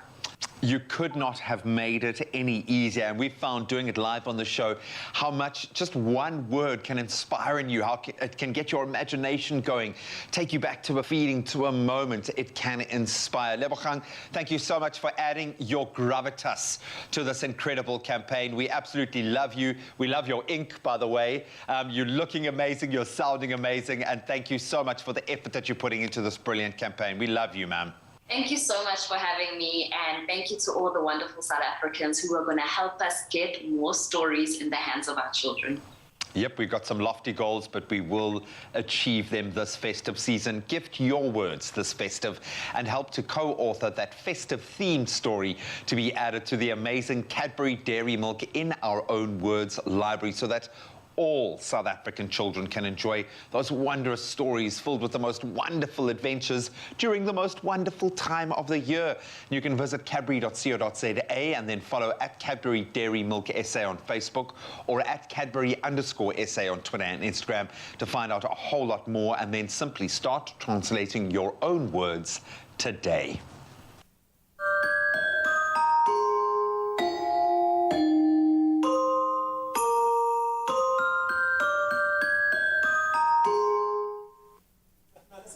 Only 2% of children's books are published in African languages in our country. I mean, that is sad, right? It shouldn't be happening. Many of our children have never read or heard a bedtime story in their mother tongue. I mean, that is shocking. But you can change all of this by gifting your words with Cadbury Dairy Milk this festive season, and we're excited about that. Yes, and we're going to have fun this morning. We're giving you a word to translate this morning so that you can be a part of this change, part of this movement. And the word for the day is decoration, obviously all with a festive feel, so decoration. Okay. And we want to find out by you, can you guess what this word is when it is translated into Siswati? Siswati, Siswati. Decoration in Isiswati is kuhlobisa. Kuhlobisa. Kuhlobisa. And it sounds as beautiful as what the outcome of decorating is. Kuhlobisa. So you're going to be kuhlobisa-ing the... Uzobuhlobisa. Uhlobisa. Yeah. There we go. We are learning every single day. But of course, you, Mzansi, you can gift your words this festive season and help co-author a festive-themed story to be added to the Cadbury Dairy Milk In Our Own Words library, so all children can enjoy stories of the most wonderful season. Christmas festive, it is here. Now you can visit cadbury.co.za and follow at Cadbury Dairy Milk SA on Facebook or at Cadbury_SA on Twitter and Instagram to start translating your words today. And you can see we've done a lot of kuhlobisa in the studio. Kuhlobisa. We have.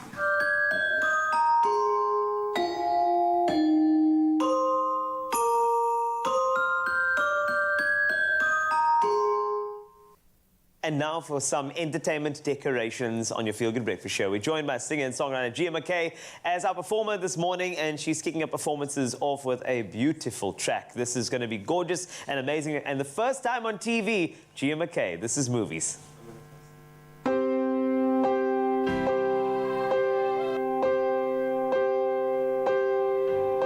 spend more time in my head than I care to admit.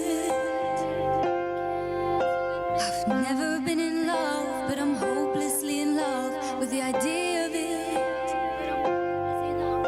If I tell you a secret, will you keep it safe in your mind? Some nights I want someone by my side. I want that call me 2 a.m. 'cause you miss my voice. I want that hold my hand 'cause you want me close. I want that stare into each other's eyes till our souls show. I wanna love like the one in the movies.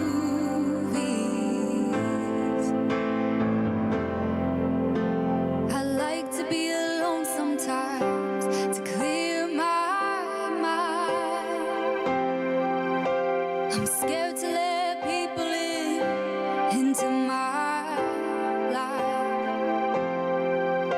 If I tell you a secret, will you keep it safe in your heart?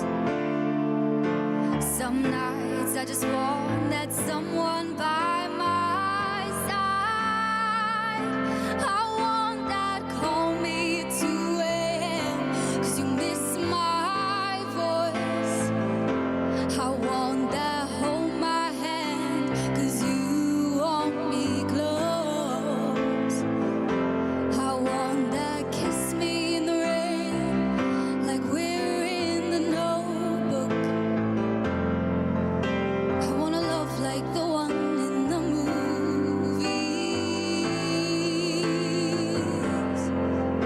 Is there anyone out there who shares this dream?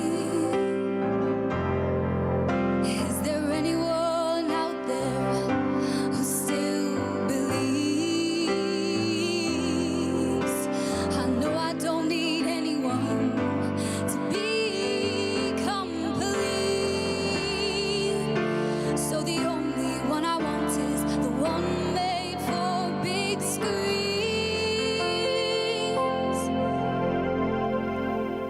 I want that call me 2 a.m. 'cause you miss my voice. I want that hold my hand 'cause you want me close. I want that melt my heart like sun on the snow. I wanna love like the one in the movies.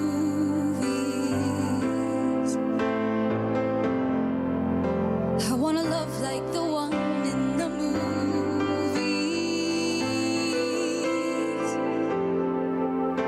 I wanna love like the one in the movies.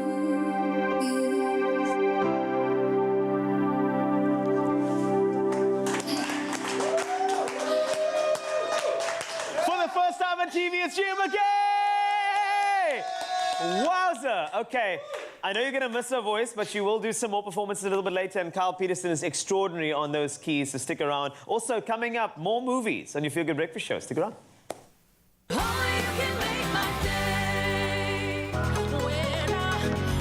When last have the three of us been together? Let's do it. We will be able to roll this out pretty much immediately. I've got this. You both better be on that plane tomorrow.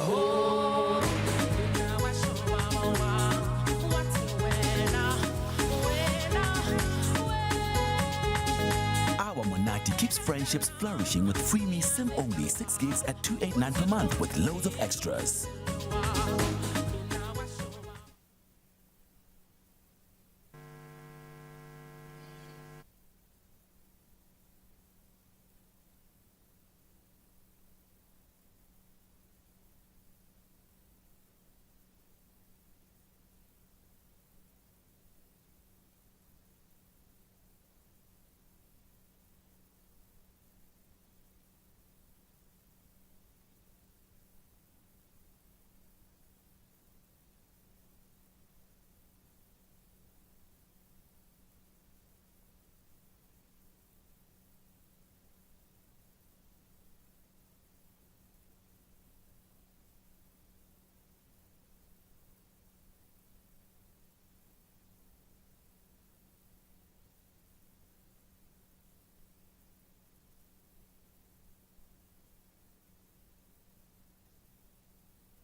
It's my feel-good breakfast show.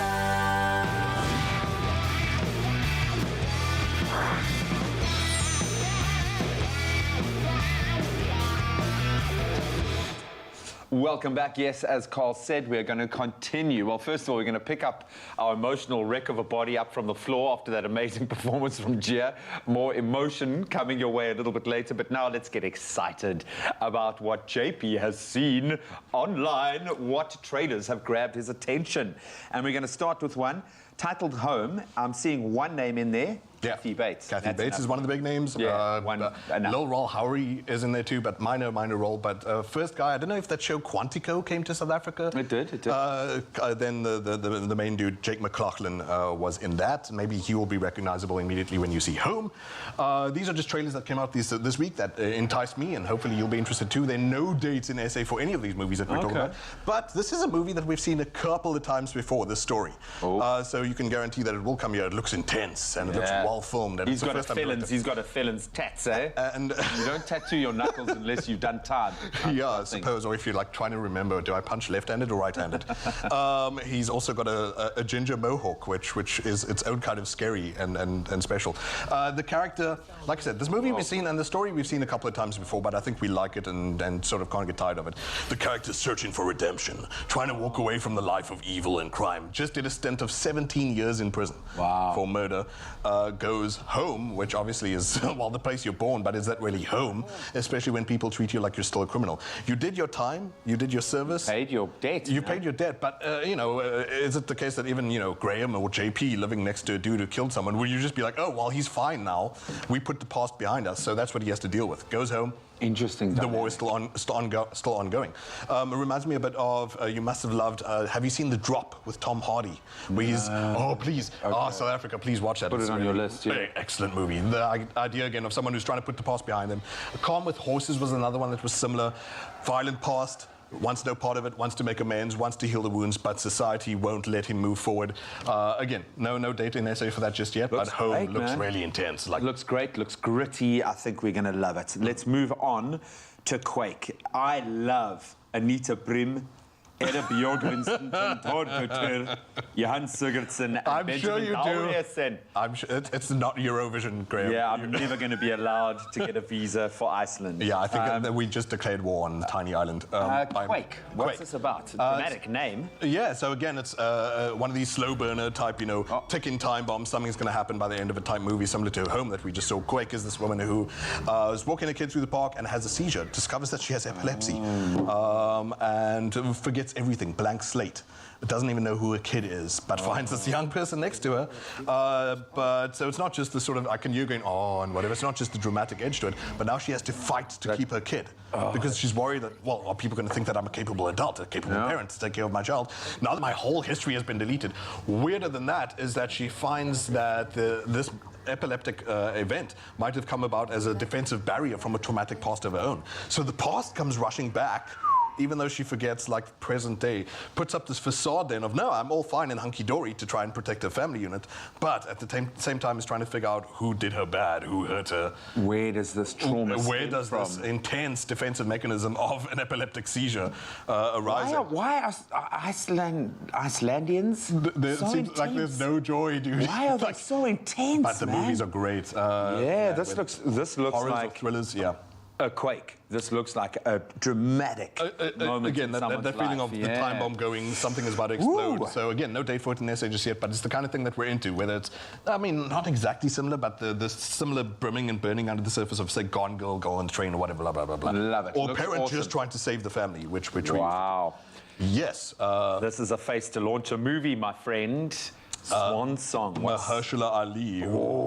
He's trying to, I think, get in all his small roles before he's Blade for the rest of his life.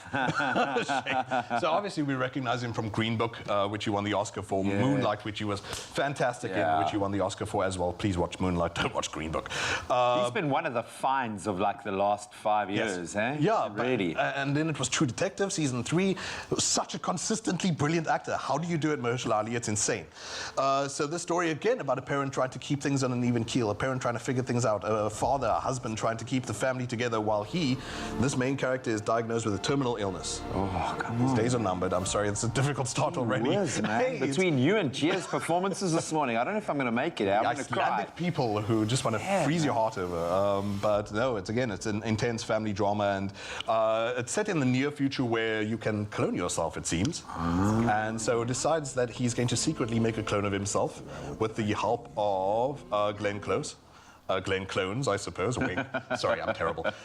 She's this doctor who tells him, look, you can't still keep the family that your wife and your child imagine. But they just don't need to know that you're the original father. Could you do that, Graham? Could you clone yourself? Pass your baton on to yourself to carry it. Oh, my goodness. Are you like really yourself in the way that you've given to your wife and your kid all those years? So find out for yourself when it comes to South Africa. No date just yet, but Swan Song looks really, really beautiful, and Mahershala Ali as Blade still coming up. But look out for the small ones too, maybe. It looks like the cinema houses, the big, the small, they've got their groove back, baby. People are making some intense, wonderful movies. Oh, yes. No release dates as yet, but something to look forward to on the horizon. Sure. Tense. And we know dinner and a movie always involve something sweet, and we have some classic flavors coming your way. So, we've had classic fashion from Timby, classic cars, thanks Chad, and we've seen classic hairstyles. And you, Michael? Classic! A classic range from Clover. Timeless taste. Made with love by Clover. And yes, maybe if you're looking for a stunning after-dinner dessert, our Clover Classic Custard and Strawberry Tart combines classic flavors and techniques to create a timeless showstopper. Now, Teresa is here this morning to show us how it's done, and it screams festive. Totally. I mean, the colors, the flavors, it's a perfect Christmas dessert. It's perfect for Christmas time. We were just saying this now, if you're going to the shops already, Christmas is following you there. You have to get into it. Is your Christmas tree up yet?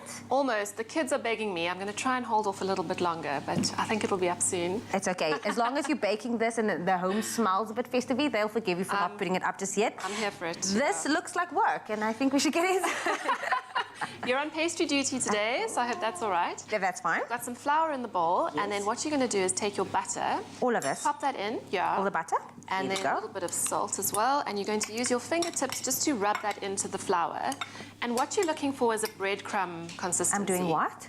So fingers in the bowl, just your fingertips, and you put them in, and you're going to rub it together, and you can lift it as well, and you're looking for it to look like breadcrumbs. Okay. And what's important here is also to use cold butter, because that's going to help you give you that flaky consistency. So I was just going to ask now, wouldn't it be easier if I just put in warm butter? But now clearly not.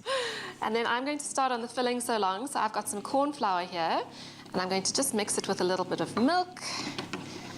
Yeah, it's hard work that. It's Thank you so much for making me do the hard work. It's okay. I'd rather use my hands than use the beater or anything because I fail with that. So it's okay. I'm putting in the work. Oh, and you've got beautiful nails today as well. So I just wanted to show off the nails, that's why. But to be fair, when we go on a bit of a break, I'm going to try and bake a bit more. So hopefully this is encouraging me or setting something in me so that I can start baking.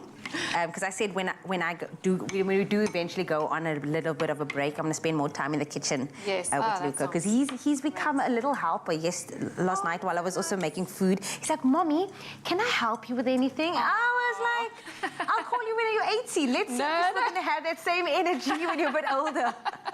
No, you must let them start. Let them start young. And especially something like this where they can just get their hands in there and they absolutely love it. So I have our Clover Classic custard, which is going to be our filling. Ooh, yum. So I'm going to put a couple of cups in our pot. And what I love about the Clover Classic custard is that you can either have it like this as part of a recipe or just on its own, like you're just sitting there, you can warm it up, if you want it cold, it's so versatile, so you can love use it that. in so many things. I know it's delicious on its own, but for desserts like this, it's absolutely perfect. And with the strawberries as well. Classic. Okay, so I'm going to just whisk the corn flour into this custard, just to thicken it a little bit. Because once the pastry's baked, we're not going to bake the custard then afterwards. So we want this to thicken up in the pot. That's it, yeah. How are you doing there? Coming together. I'm doing something, so I mean, it means that I'm doing something, right? It looks like it's coming together. Yes. It is very difficult to do with the hard butter, but I understand that you need this. But also, I'm sure that once you pop it into the oven, that pops and little pockets of butter will just ooze out and will just make everything nice and delicious. And what you could do is actually make a double batch and then freeze half of it. So that way you're only doing the work once, and then you've got pastry in the freezer to use. I was just going to say that, because I'm not doing this again. I'll do it once every month, and then we do it. Once you've done it a few times, you'll do it chop. But hopefully Santa's helpers will help you as well. Absolutely. And then also cold water, you said. So cold water is also going to be going into this, right? We've got cold water and an egg yolk as well. So once you reach that breadcrumb consistency, you can add your wet ingredients, and then if you don't want to use your hands, you can use a knife as well and just cut it in. Cut it. And bring it all together. You should have told me that before I got my hands dirty. It's okay. We're getting dirty in the kitchen. It's fine. I love it. And then another tip is once you have your dough is to wrap it in some plastic and pop it in the fridge. Very, very important to let your dough chill. Because that's going to prevent shrinkage when you bake it. So it's nothing worse than when you spend all this time making it, you pop it in the oven and the sides just sink in. Oh, it's heartbreaking. So, silly question. Yeah. What would happen if I did heat everything up? So if I did use hot butter, or I did use, you know, hot water in the mix? It's just, you know, the reason we use cold ingredients is to get that beautiful flaky consistency. You know, with the cake or biscuits, you'd want room temperature ingredients because you're trying to incorporate air and make it nice and light, but we don't need that with pastry. So, and even with your hands, it does warm up as well. But there again, that's why we pop it in the fridge, just to make sure that everything's chilled before we bake it. And then once your pastry's chilled, you roll it out on a floured surface, and then you pop it into your greased dish. And you bake it for about 10 minutes, or just until it's golden and it's all cooked through. So it's going to look something like this. Yummy. And what you can do is, as soon as it comes out of the oven, you can actually just trim it with a knife while it's soft, and then you get a beautiful, neat edge. I actually like that it does a bit of an overlap over here. Yeah, well, we love pastry, so the more the better. And then obviously our custard filling is going to go into the centre over there. We're going to pour that in. So when it's nice and thick, you pop that in, and obviously as it cools, it'll firm up as well. Oh, wow. So that's beautiful. You know what I love as well? I love an individual dessert. So you could do little minis as well. Yes. And that would look amazing. And then just to finish it off, we're going to pop some jam on. We've got strawberry jam, but you could use any jam you like. And any fruit as well. So any fruit, so fresh berries. So a bit of a dollop of that. Or you could swirl if you're feeling fancy. Cut some fresh strawberries, and then I know, Mzansi, I know you asking where can you get your hands on this recipe, expressoshow.com, but if you missed out on any of these steps, well, I'm still doing the dough, everybody. Here is a quick recap.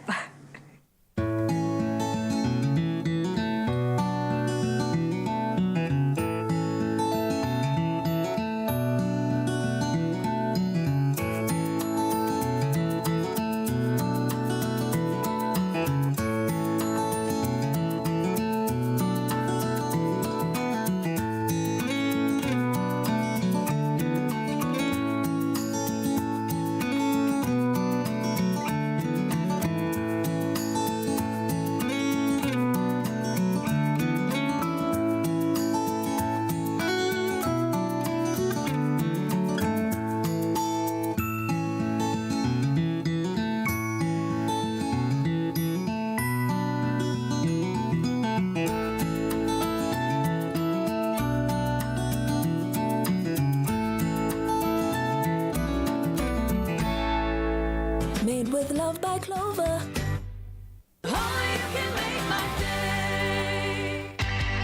Golden Cloud and Beacon are on the search for South Africa's best baking duo this holiday season. So grab your son, daughter, grandchild, nephew or niece and start creating in the kitchen. To enter, look out for our weekly holiday baking inspiration on air and on our social pages. Then create your own special bake with Golden Cloud and Beacon treats. Take a picture and share it on the Golden Baker Search Junior Edition competition post on the Expresso Facebook or Twitter pages or on our website using the hashtag Golden Baker Search. And tell us why you are SA's best baking duo. You could be one of the 5 finalists competing on TV for the grand prize worth 35,000 Rand. Let's create together with the Golden Baker Search Junior Edition on Expresso Morning Show. Brought to you by Golden Cloud and Beacon. Entries close on the 18th of December. 5 finalists, 1 winning duo to be crowned live on Expresso.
It's my feel-good breakfast show.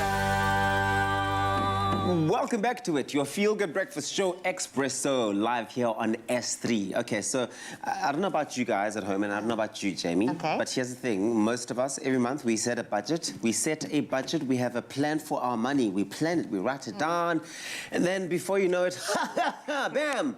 An unexpected cost hits us just like that. And then, you know, like magicians, we need to make that money appear out of nowhere. If you're a parent, you're expected, like a magician, to make it appear. Preach, Uncle Tabby, preach. Today, we're going to be finding out how you can make that money appear in another round of Would You Rather. Okay. Okay, so these questions are for you. I'm going to be waiting for money to appear, you know that, It's right? going to go. Okay. Someone's going to put Good. money in your account. Okay. Scenario is, you urgently need a new laptop for work, and it costs 9,000 Rand, okay? You got it? You got the scenario? A, would you rather use your savings to buy it cash, or B, use your credit card and then pay it off? Think about this wisely. It's for work, 9,000 Rand. I would definitely go with B. Use my credit card and pay it off monthly, because, you know, I can pay it off over a longer time without tapping into my savings, which I might need for an actual emergency. But this is an actual emergency. What if you really needed your laptop? If no one's dying, it's really not an emergency. I'm sure the company can survive without one laptop. And then, okay. Yeah, I'll borrow yours. You see, now that's exactly why we need you to have your own thing. But let's see what everyone is saying online right now. Maybe you're like Uncle Tabsy and you're going to borrow your friends or not. Yeah. We have Candace Herter saying, in this day and age with rising fuel and food costs, I'm short of money every month, so no money to save, so buy on credit. That is what I would be doing. Yeah, and then we've got Laverne Peter saying, so many people saying, hey, are you really saving, or is it just what you would do if you had an option? With COVID, so many lost income, and I agree with that. So many of us were not able to save during this time. So Laverne says, I'm choosing B. These days, we live on credit as life has become so expensive. Hashtag take money seriously. Yeah, that's the sad reality. What would you of some do? people.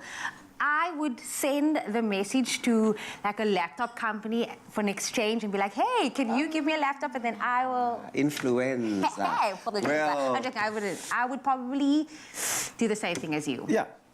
use my credit card because... And it's all up to you. How you choose to manage your money is always a personal decision. Whether you find yourself constantly needing that extra injection of cash, then a credit card is definitely one of the better financial tools to consider. Of course, use it responsibly. And with the brand new Nedbank Gold credit card from only 40 Rand per month with up to 55-day interest-free payments, that's why I would actually do that. Accessing extra credit has never been so affordable. So find out more, go onto nedbank.co.za and be responsible. Never think 100 Rand is just a clipper. It's a fresh fade or prepaid electricity. It also gets you a gold credit card from only 40 Rand per month, and you still get change. So, do you want a bank that takes your money or a bank that takes your money seriously? Get a Nedbank Gold credit card that helps you afford more. This is your Feel Good Breakfast Show, Expresso, and we're back on stage with singer and songwriter Gia McKay, and this is a very, very special performance. It is actually her first single, and her first TV appearance is going to be epic, joined by Kyle Peterson, who's on the keys. This is Runaway and Gia McKay.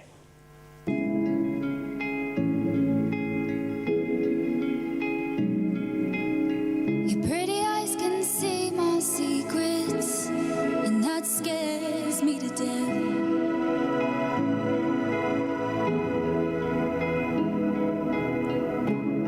I've never known what love is till I held your hand while we slept.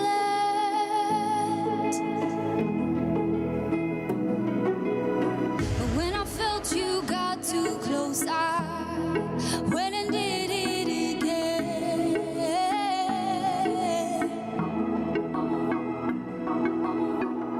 I'm scared what loving you will do to me, so I did what I do best. I'm a runaway, I'm a runaway, I'm a runaway, I'm a runaway. Don't know what else to say. I'm a runaway, I'm a runaway, I'm a runaway, I'm a runaway. I don't know how to stay. I don't know how to love you the way you want me to. I know that this will hurt you, but I don't know what else to do. I'm scared what loving you will do to me, so I did what I do best.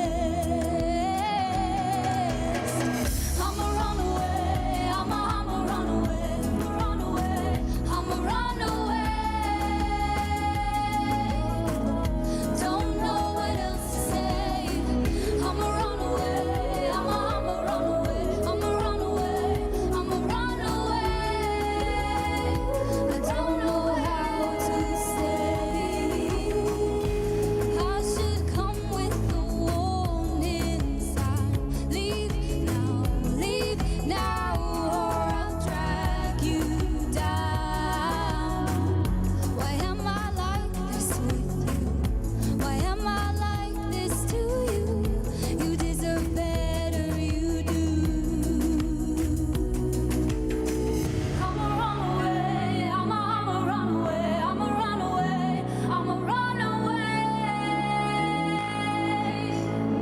Don't know what else to say.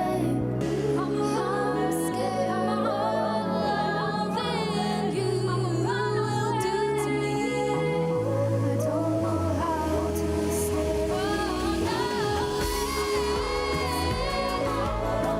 I'm a runaway, I'm a runaway. Don't know what else to say.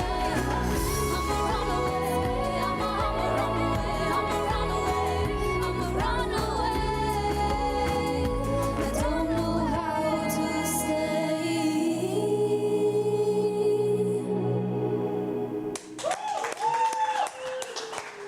She did it. That's the first single from Gia McKay and the first TV appearance. I'm so proud. I really am. And please don't run away. There's another single coming out from Gia McKay. The next one's going to make you cry. And also props to Kyle Peterson, producer of that particular song. Go grab it and support vocals from the locals. And stick with us because news is up now. Here's Uncle Tabsi. Thank you very much, Carl Wasty. It's 8 o'clock. Just a final look at the news starting off here in South Africa. The National Assembly has passed the second special appropriation bill making available 32.8 billion rand for businesses affected by the July unrest and the continuation of the 350 rand COVID-19 special grant until March next year. Tabling the report of the Appropriation Committee, Chairperson Sifiso Buthelezi said that the bill came in the wake of an announcement by President Cyril Ramaphosa to aid businesses hard hit by the unrest which erupted in KwaZulu-Natal and Gauteng shortly after former President Jacob Zuma was imprisoned. Meanwhile, in South Africa, a teenage pregnancy policy that was recently approved by the cabinet will be implemented from January next year. The policy will allow learners who fell pregnant to return to school sooner.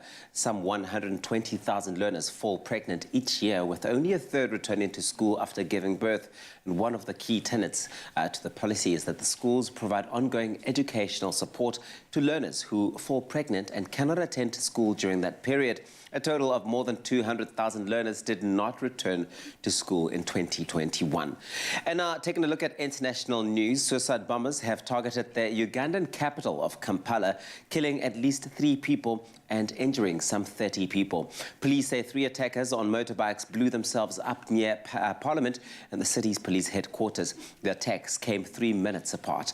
Now, a 4th attacker has been arrested and an explosive vest recovered, while more bombs have been found in other parts of the city.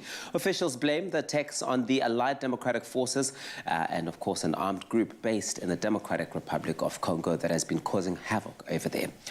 Now, debris formed after a Russian anti-missile test does not pose any threat to special activities.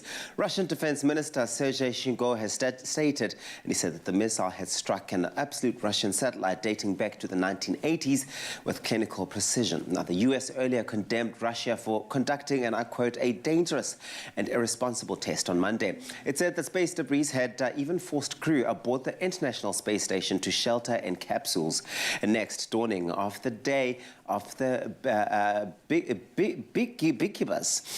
bike bus. Every Friday morning in Barcelona, out in Spain, a special kind of bus collects kids on their way to school in the Example district, dubbed the bike bus or bike bus. It's more like a caravan, one which started when 5 families decided to ride their bikes to school to advocate for bike lanes and safer, quieter roads. More and more families joined in until it became a very weekly event that's become very popular. 3 stops along the way allow kids and their parents to join the bike bus, and all modes of pedal-powered transport are welcomed. Now, whether scooters or rollerblades, the ride takes 25 minutes from start to finish, and as the bike bus grew, it now has its own police escort to guarantee everyone's safety, which is fantastic. And the parents are hoping that ever-growing convoy of children will lead the authorities. And I believe it's called the bike bus. That's what it's called, bike bus. We can't South Africanize that one. It's a construct, of course, that a school-friendly bike lane away from the main traffic flow. And social media is filled with pictures and videos of this very petite peloton and, of course, this bike bus. Some of the kiddies even sport bike bus jerseys. And you're going to hear many variations of the pronunciation of what that is called. Go check it out. It's a very interesting story. That's where we leave it now. Here is Carl Wasty with a last look at your weather.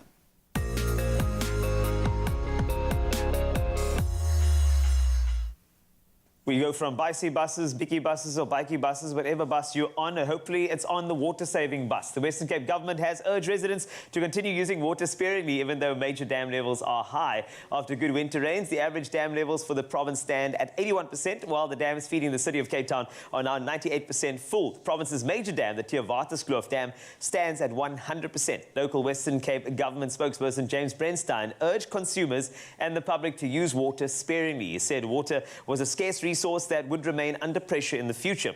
It's also reported that most of SA's other major dams boast impressive levels. The largest, the Gariep Dam, stands at 88%. The second largest, the Van der Kloof Dam, at 89%. And the third and fourth largest, the Sterkfontein and Vaal Dam, at 100% and 80% respectively.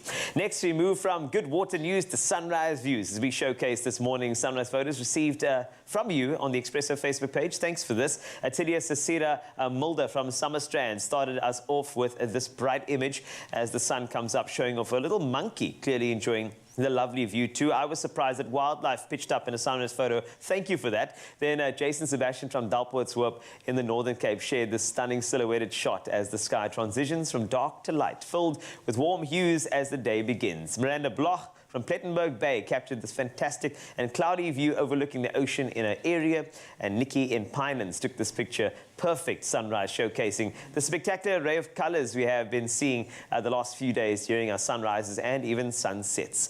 It has been a joy to watch some sunrise photos. Please keep them coming, and if you can add some wildlife into the mix, I'm going to be really, really impressed with that. Go to the Expresso Facebook page. Look at your temperatures for the day to get you started, and I want to start with you, Polokwane, as always. 20 is where you begin your day. 31, you thaw out later. Thunder showers, a 40% chance for you. Bombela, 21 to 29 today. Pretoria, 18 to 32 degrees Celsius. Johannesburg, you max out at 30. Your low is 16. Mahikeng, 19 to 36 degrees Celsius today. Klerksdorp, 17 to 36. Snap for Kimberley, 12 to 36 as a high. Bloemfontein, 11 to 34. Richards Bay, you top at 33 from a low of 22. Pietermaritzburg, 18 to 30 today. Durban, 21 to 25. Your maximum is 30 degrees Celsius. 14 is where you start. East London, you wake up to 15 degrees Celsius. 25 later with a 56% chance of rain. Cradock, 10 to 34 today. Gqeberha, 15 to 22 with a 56% chance of rain as well. George, more chance, a 73% chance for you. 12 to 21. Cape Town, a 75% chance of precipitation. 15 to 20. Worcester, 9 to 21. Sutherland, 17 is your high from a low of 5. And then Uppington, 12 to 33 degrees Celsius today. That's a wrap of the weather news, the sunrise views, as well as the temperatures. No matter what you do and how you start your day, I'm glad it was with us, your Feel Good Breakfast Show. Oh, and the Feel Good continues. You know why? Because it is Wednesday, and that means what? Culinary Hotline Bling. Sing. It's all about chicken today, all about answering those kitchen conundrums. To do connect with us. Chef Clem is here to take us through that. So leave your beaky bus chilling in the garage for now, because all of that action is coming up right after this. Maybe take a tap away. Oh, yes.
Welcome back, everybody. Yes, it's still your feel-good breakfast show. Time for the summer feels. It's time to unlock Red this summer with Vodacom's Red plans and also amazing Black Friday deals. Yes, Black Friday is around the corner. Now get this, with up to 70% off smartphones, laptops, fiber and more every weekend this November. Oh, Vodacom is doing a lot. They're doing a lot. most. They are owning the season. They're giving away 10 gigs of data every week for the next month of November, this entire month. Now, this week we asked you to tell us what you love most about Black Friday, and let's take a look at some of those comments that came through. We got one from Adora Mukachani, who said, I love running from shop to shop looking for amazing deals. Yes, my girl. I also love how everyone is busy minding their own business with trolleys full of goodies. Yo, do you? Sabawell, Sabawell.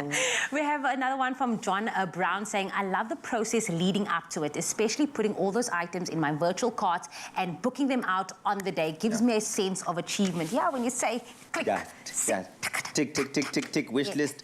Mpho Lily Muntle says, finally being able to afford things you've always had your eye on because Black Friday offers them at a low price. Getting those great deals is enough to make anyone's day. You must see people's smiles. Yes, you're right. They're smiling. You must see people's faces during Black Friday. I love that for them. Some great comments over there. Remember to get your answers in because we will be announcing this week's 10 gigabyte data winner on Friday. Now, all you have to do is reply to the competition post on Facebook or on Twitter or on Instagram and tell us what you love about Black Friday. You heard those comments over there. Maybe get some inspiration from that. Don't forget to include the hashtag Vodacom Black Friday. The competition closes Thursday, the 18th of November at 10 a.m.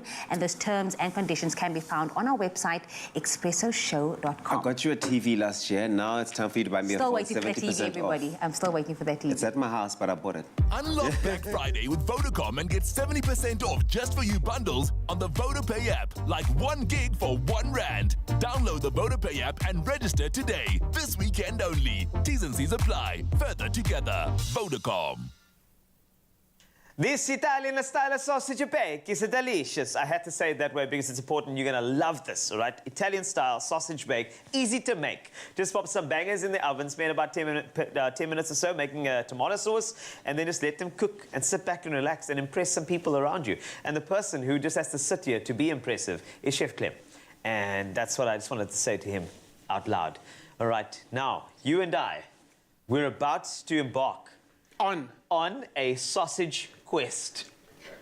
Of victory. Of victory. Love it. That went right. Lad. Show. Right. Okay. Show us your no! sausage. Well, no. Yeah. No. Oh. Okay. So. Right now. Yes. You get 20. Why do you do this? No, I'm talking. It's fine. We're doing a sausage bake. We are. Okay, but this is so simple to make, especially because. I'm sure.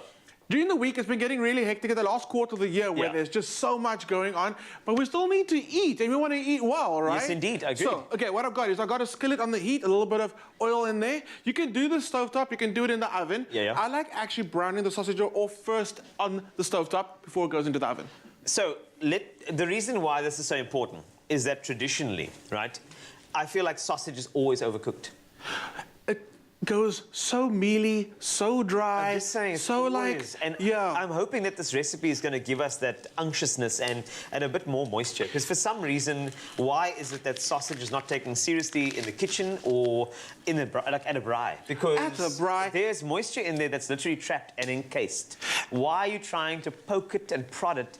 You're releasing too much of that moisture. That's just my opinion. I don't know if you agree with me, Chef Glam. It's absolutely the truth. And I think that, you know, they spend so much effort in getting so much of the fat into sausages. Yes. And then people go and overcook it, number one. And the worst culinary crime in the world is when someone's braaiing and they go, the sausage is doing its thing, but then they go and take a fork and they just go... And then it's like that's not supposed to happen. And the thing is also, can I tell you the big mistake I think people make, especially when it comes to sausage? It's encased. Why are people not resting their sausage? because your residual heat is encased. Right. So you need to rest it. So you don't need to overcook it until, like, let me break it apart and see if it's cooked in the middle. Let it sit and do its thing. That's like my advice. I'm so glad that you're bringing this up because I cannot stand when someone's cooking the living daylights out of the sausage, it becomes mealy and dry. It's just the worst thing ever. Okay, so that's great. why I like browning it first on the pan instead of in the oven. For me, that's just better. You get that crust on there, and you retain all that moisture inside. So right now, 20% of any 2 packs of sausages and bangers. So 2 packs? 2 packs. So you have room for failure? No, you will not. You will not kidding. fail. Yeah. Absolutely. Okay, so we're going to get some nice sear on there. Nice heat. Okay, the thing about sausage also, you don't want to hit it with that steak heat. Yes. You don't want to do that. You want to have a medium heat and start browning it. If you hit it with that steak heat, you have a chance of bursting the skin on the outside, and you don't want to do that. So go with a nice medium heat. That's the sizzle. It's a gentle sizzle. That's what you want to hear. Okay, cool. So once we've done that, so preparation done and dusted, I think the time spent, 10 minutes on a tomato sauce, I get excited about that. Yeah. I do. Absolutely, because a lot of times your tomatoes like a ragu, which means you have to cook it down to intensify the flavors. This one, simple. Nice and simple. Okay, cool. So you can brown it really, really well, get a nice color on it. You can see it's starting to happen there already. I love that. Once that happens, then you go in with your garlic, okay? And we're gonna go in with some beans. Beans at this stage. What type of beans are we using? We're using here? cannellini. Oh, I love So here's the thing though. As you cook the sausage, some of the flavor will come out and flavor that oil, okay? Then you add your beans. Beans are like sponges. They are. They're gonna suck up all that flavor. I'll also add the beans now. So you can kind of get a bit of a crust on them. And you know what I like about those, the beans from Woolworths, is the fact that brine, there's something about it that also adds to the sauciness, which is actually great. Absolutely. It actually, like, it thickens it slightly, but it adds body to it. That's an important thing. So don't rinse your beans. Don't do that. I'm actually salivating because like it's actually almost it's nostalgic. Because that sausage food type of thing comes to mind, you know what I mean? Sausage food, absolutely. Exactly. So now what we're doing, so we got the cannellini beans in there, we've got a little bit of the brine in there, we've done a bit of a sear on the sausage, now we're going to go into the tomatoes. Absolutely. This is such a simple dish. It is so easy. Okay, so this is, these are I love these ones. Because those are freshly picked into the can and goes into your house. And they are a little sweeter than normal. The Bill Baby ones. Yeah. And quite not, again, it's all about texture. Indeed. You can go and squash them if you want to, but I like adding it just like that. This is going to come to temperature, whack it into the oven, okay? Perfect as is. You can add a bit of chili to that, a little bit of garlic into that. I would do chili. I would do chili. In fact, I think we're supposed to have chili. It's somewhere, okay? It's there, okay. I would add a lot of chili to that. We love spice, yeah, okay? Yeah, we do. Chili goes in. Then what you're going to do is you can bring it to temperature in the oven. Let things start happening. You'll see some of the moisture starts coming out of the sausages. The smell, I wish I could... Sometimes I wish there was a visual and smell. For cooking shows and Expresso. I just feel like, because it's smelling so good. What blows my mind is how simple these ingredients are, right? But again, when you think about it, those bangers have so much seasoning inside them already. You don't need to add extra things to the pan. That's going to flavor up so nicely. Okay, then cheese. Okay, this is the exciting part because I have a feeling, I feel like I know what's going to happen now. Tell me. I feel like you're going to lay the cheese on top of that. I feel like that's going to happen. I'm going to do that. Is it going to happen? It's going to happen. And this is just like, this just makes it amazing and delicious. Oh. Once that sausage cooks through, and again, it's like not even 10 minutes. Honestly, this is like kitchen flirting right now. Kitchen What you're doing flirting. here is that you're layering cheese over that. It's gorgeous. All right, so just a quick recap. If you want to give this a shot, 20%, 2-pack sausage, Woolworths. If you want any of the recipe details, woolworths.co.za. We've got that covered. Done and dusted, right? That's it. I can pull this dish off in under 20 minutes, okay? It can be done. Yes. Crispy bread at the end. You're going to be eating dinner, chilling, glass or whatever you like with that. Dinner on a Wednesday, done and dusted. That's how you do it. Goodness. And you know, that's a banger. It is indeed. And I can tell you, it is going to be so good. You're going to call sausage sausage. When you're done with it, give it a try. Woolworths.co.za, get the recipe, give it a try, and post some pictures when you're done. Simple.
Welcome back from Zanzi. We're doing something special right now. We're talking about all the styling things that get our boxes ticked. Now, an interior designer has the duty to create timeless design, right? Now, today, Dylan Tomaj is in the studio to talk about the pieces that really anchor a room. Now, while statement pieces do stand out, never underestimate the power of the finer details. Now, Dylan, I've got to welcome you to the studio. Obviously, we met back in the printing days, right? So you've been doing your thing for a while now, obviously. A little bit. And possibly had a part to play in the redesign of our studio, but let's talk about the impact of what you've done with small furniture and just like small pieces like a rug, as an example, that has such a dramatic effect.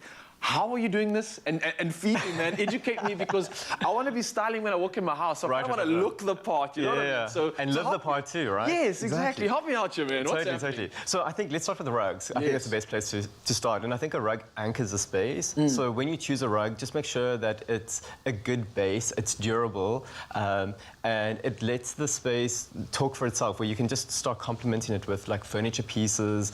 And it's a really good way to bring color into the space as well. That's a good base. And when you say color, because I know with a rug, like a lot of people are very conservative with the look when it comes to the color of a rug. You don't want to like walk into a house and it's like, bam, this red carpet kind of jumps at you.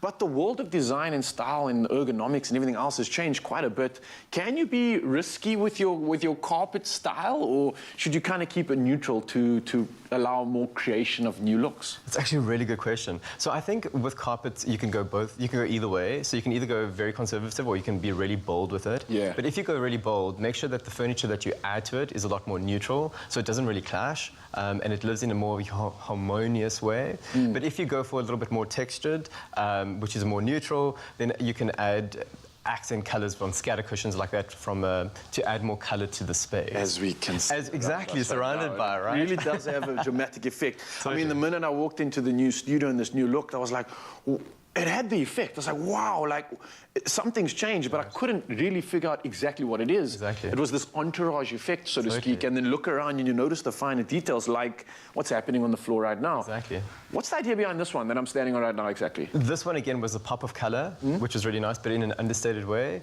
and also the durability. Because you guys are on set and there's a lot of people coming onto the set, we wanted it to make sure that the durability is there and it doesn't look tacky, but also just a lot sophisticated. Side note, well played, because I also did some working out on this. See, that's exactly I know it's not because of designed you. for that, but it checks the box. Totally. It definitely does. Totally. No, we talk about rugs, obviously, but it's not just that. We are referring to furniture and redesigning. You're also talking about small furniture, right? Yeah. What's the idea behind that? So small furniture is actually a really good way to update the space where you don't have to break bank, which I think is really important, especially in our economic climate that we're in right now.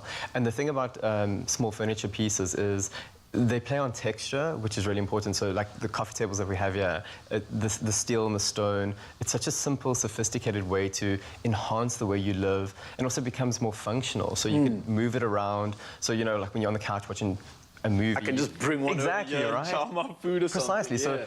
So that's exactly the whole thing about small furniture pieces, where it becomes a lot more ergonomical, practical, and again, the cost price of these is just what it really is to do, is to make it more affordable for a lot more people. I'm liking where you're going with this, and I must say I love functionality. That's something I prioritize amongst anything else, but it's more important to me when I see that something functional can still look this good. Exactly. And I mean, something as basic as a material like steel that looks elegant, it works in the space, and it gives me these ideas of like, why do I not have this in my place? It's so well. That's so a good cool. question. Why don't you have this in your place? Why don't you have this in your place? Exactly. Come on. Exactly. But I think the whole thing is like good design should be accessible to everybody, right? Yes. And small furniture pieces makes it accessible for everybody to have it within their space, and I love that idea. Love that concept. Look, I know I might just throw a curveball here. I know we're talking about tables, talking about the stuff we can see. Is there anything else that you might be able to advise? Maybe me as well, someone that's trying to create a new look. I mean, next year's around the corner, so I mean, it's a new look and a new opportunity to be just reinventing yourself. What else could you add to the realm of small furniture pieces or anything else that can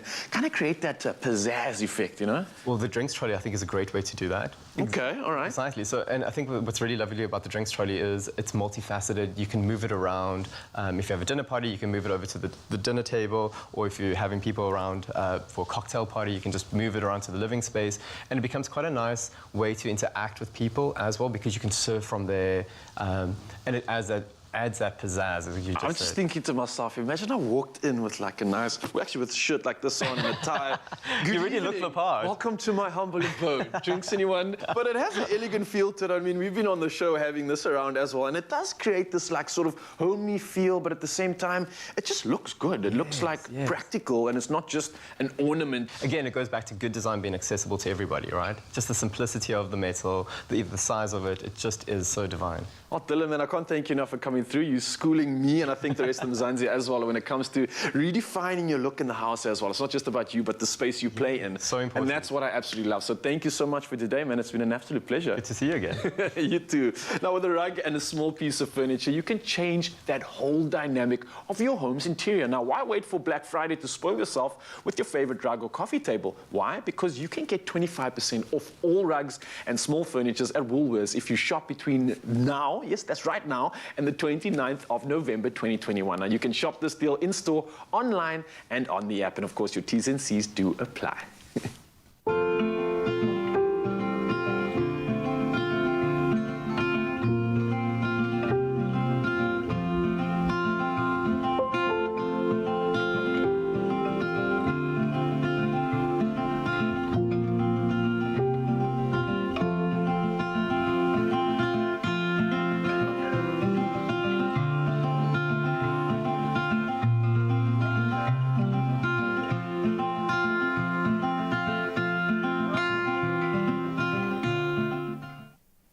Oh, I love it, all the inspiration. Now, Black Friday, as we all know, is around the corner, and maybe you're worried that you might miss out on all the big deals. Yes, but if you are worried about that, fear not, because Game is running Black Friday deals throughout this entire month of November, where you will be able to shop in-store and online at any time of the day, all day.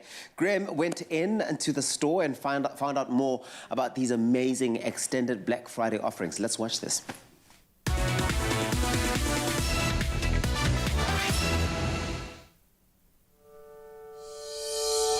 Black November is upon us for an entire month. Every week, Game is going to have incredible new deals for the entire month of November.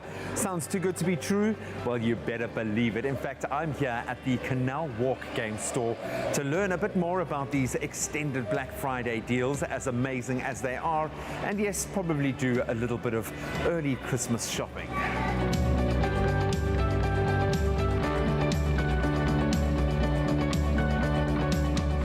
Catherine, you guys have done it again. We've taken one day of crazy sales and we've stretched it out into an entire Black November. How are people responding to this? How have your customers been feeling about an entire month of savings? This is the second year of us doing it, and each week there's a new set of deals, and when they're gone, they're gone. And a whole range of fresh deals are getting laid out in the store as we speak. And then we've also got a really big online-only sale, Graham. Wow. A very, very exciting, with all your favourite brands. You know your customers better than anyone else. You take a lot of time and effort to get into their head, to know what they need, what they want. So what are those items that are on special offer this Black November? How have you gone about selecting the items? Our customers love to buy TVs in Black November, and we've got the whole range, from that huge 100-inch right down to the, the smaller 55s and the 42 inches. We've got something for everybody at unbeatable prices. And what we've done for the first time ever is we've put our price beat promise into Black November. You want that Hisense 100-inch there, and you perhaps maybe see it at another retailer for a bit cheaper. Then you come to Game and you go, please can you match and beat that price? And we do, and we give you 10% of the difference. So that's on every item in the store. We've also got that price beat online. So for me, my shopping game is going to change quite radically because of the price beat promise. In particular, I'm going to make sure that I do a lot of shopping around. And remember, that promise extends to online and in-store. So I'm going to go over my favorite online retailer space, make sure I've looked for the best possible deals, do a little bit of comparing, and make sure I find those items that I need. For me, it's about investing in something this Black November, and I have a feeling that I'm going to find just the right kind of value and service here at Game. These are crazy times indeed. You've taken the one day of mad sales and stretched it out into an entire month. How excited have you and your staff been preparing for this Black November? We went quite bigger and bolder in our stacks, as you can see. So to keep this amount of stock, getting ready for Black Friday, it's a lot of preparation, a lot of hard work. And I hope that there is not one item of stock left on this floor by the end of November, because there really are some phenomenal deals. Now, speaking of which, how do I, as a customer, get the most out of my Black Friday experience? What tips do you have? What customers need to look for, it's basically our adverts on our websites. It's all over social media, and that is how we basically advertise. We are very well stocked, and our team is very hyped up to give the best service to each and every customer. And we will try to make the experience even better for customers by doing the whole price beat event of any retail in South Africa. All right, last question. One item you're allowed to buy. What are you taking home? It will probably be the biggest TV that we have. It's one of the biggest. You know, that's every guy's dream, you know, if you're into sport or whatever. Even my son, if he's in gaming, he wants the biggest screen. Do it on 100 inches, man.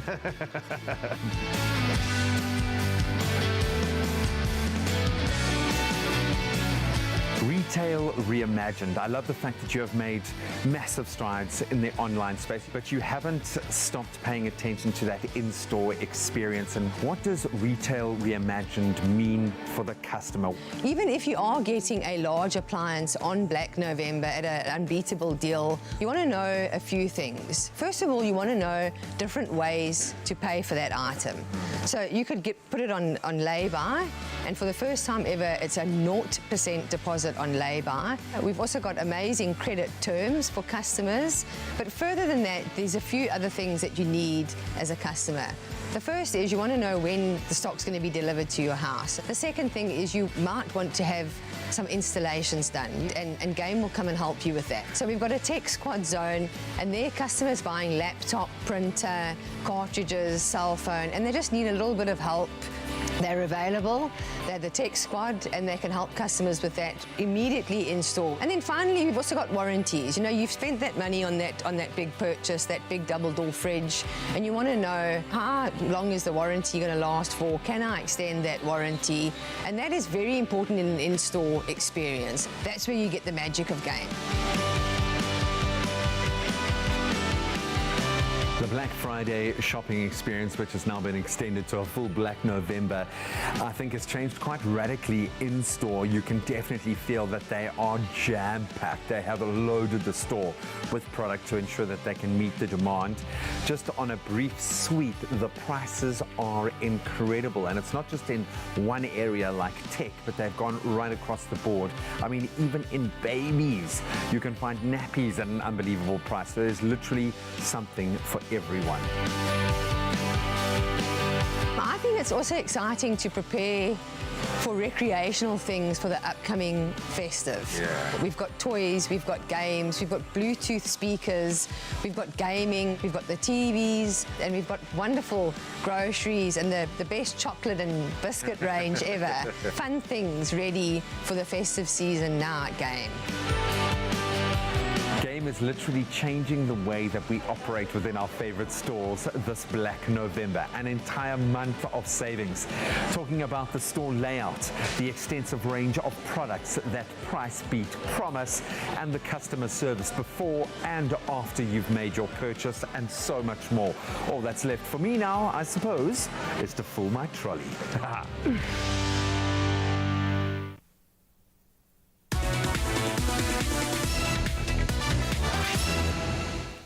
And trust me, you are not going to struggle filling your trolley at any Game store, because they really have gone above and beyond to make sure that this month of November is all about beating any price out there. Go and enjoy a Black November at a Game near you. But of course, you can also shop online at any time of the day. Good luck. Enjoy it. What a time to be a baby. Why? Because from the 15th to the 19th of November on Expresso, we're giving away 3 Epi Max baby and junior hampers worth 2,500 Rand each every day. That's 1,000 Rand's worth of Epimax products plus 1,500 Rand cash in every prize. Oh yes. To enter, reply to the daily competition post on Expresso's Facebook, Twitter or Instagram page. Answer the question and include hashtag the Epimax Life in your answer. Competition closes this Friday, the 19th November 2021. T's and C's on expressoshow.com.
It's my feel-good breakfast show. Bloating.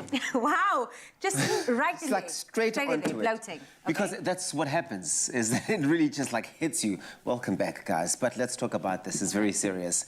Bloating, cramps, upset tummy, nausea. They're amongst the most popular and the most uncomfortable symptoms that you will experience with lactose intolerance. And the great news is that you really can be free. Be free, lactose free, and that's thanks to the incredible range of milk, mass, as well as dairy snack from Clover Nolac. I know you were very lactose sensitive, so I know this is something that you've experienced as well. But recently we've also asked you on our social media to tell us which lactose intolerant symptoms you struggle with most, and the responses have been huge. You are not alone, Uncle Tabsy. So we actually have Nombulelo Gama on the line today to tell us about her lactose intolerant difficulties. Are you with us, Mama? Good morning. How are you? It's my feel-good breakfast show. You better sing, Well, girl, you sound like you're feeling good. You've been on that Nolac. You're sounding free. You're sounding like you're not bloated. When did you come to realize that you may be experiencing symptoms of lactose intolerance or lactose sensitivity? What were the triggers? And could you sing when those triggers sort of came to party? I started realizing sometime last year, July. The thing that triggers me the most is milk. Whenever I use milk, whether it's in the morning, in the afternoon, or in the evening. Wow, hectic. Tell us about the symptoms you were also experiencing, how it made you feel. Were you bloated? Were you upset? Like Uncle Tabs said, were you able to sing? Because we need to hear you sing all the time, girl. My stomach will start rumbling, and then I will feel bloated, cramps, pain. And whenever this happens, I will feel uncomfortable because sometimes I'm in public. It's really uncomfortable and frustrating. No, there's nothing worse, I can tell you that for free. Well, now that Clover Nolac has a bigger range with milk, with mass, with dairy snack, which product of all of these fantastic products, the lineup is fantastic, which one are you most eager to try most, or have you already tried? It has to be Amasi. I've never tried Amasi before. At least I'm familiar with milk and plain yogurt. So I never tried Amasi and flavored yogurt. Well, you're going to love it because I can tell you get the exact same flavor, but all of those nutrients are packed in there. Certainly. And Amasi, please do try it with Uputu. Nombulelo uzongbonga next week. You're going to tell her? Yeah, definitely. Now, Nombulelo, today we declare you lactose-free from your symptoms thanks to Clover Nolac. Now, get this, you, Mama, are the lucky winner of an amazing Nolac hamper to the value of 1,000 Rand prize. Please come and give a big round of applause.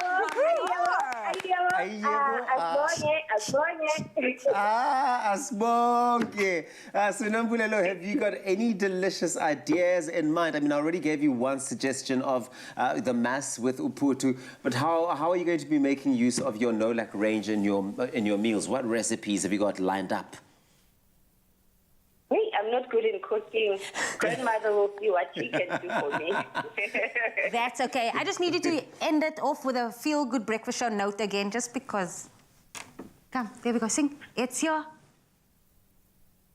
She does. Gone. She's gone. Gone, she girl. took Gone, the money, girl. she took the hamper. I mean, she's I would like... also run. I mean, like, I've got 1,000 rand in my pocket. Like, I'm not going to sing for you. I'm not going to sing Here's for the thing. You stand the chance. Thank you, Expresso. Thank you, Clover Nolek. Thank you so much, Nombulelo. I know you're going to enjoy your money, as well as, of course, enjoying the experience of the freedom that Nolek will bring into your life. Of course. Now, you at home, you also stand the chance to win an awesome hamper filled with no-lack products to the value of 1,000 rand. All you have to do is simply reply to the competition post on the Expresso social media pages and tell us which lactose intolerant symptoms you are most challenged with. Remember to include the hashtag #BeFree Lactose Free. We could be calling you this Wednesday to free you of your symptoms as the winner of a Clover no-lack hamper. Now, the competition closes the 26th of November, and remember, those T's and C's can be found on our website, expressoshow.com.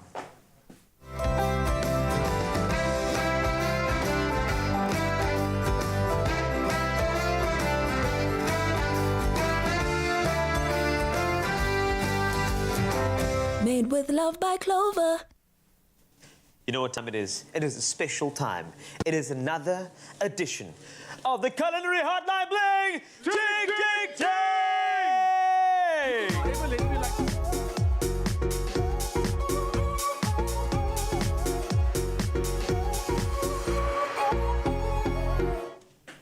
You know that Chef Clem was about to give you like an amazing moment, and I want to do that again. So if you don't mind, the floor, it's time for the Culinary Hotline Bling! Ting, ting, ting!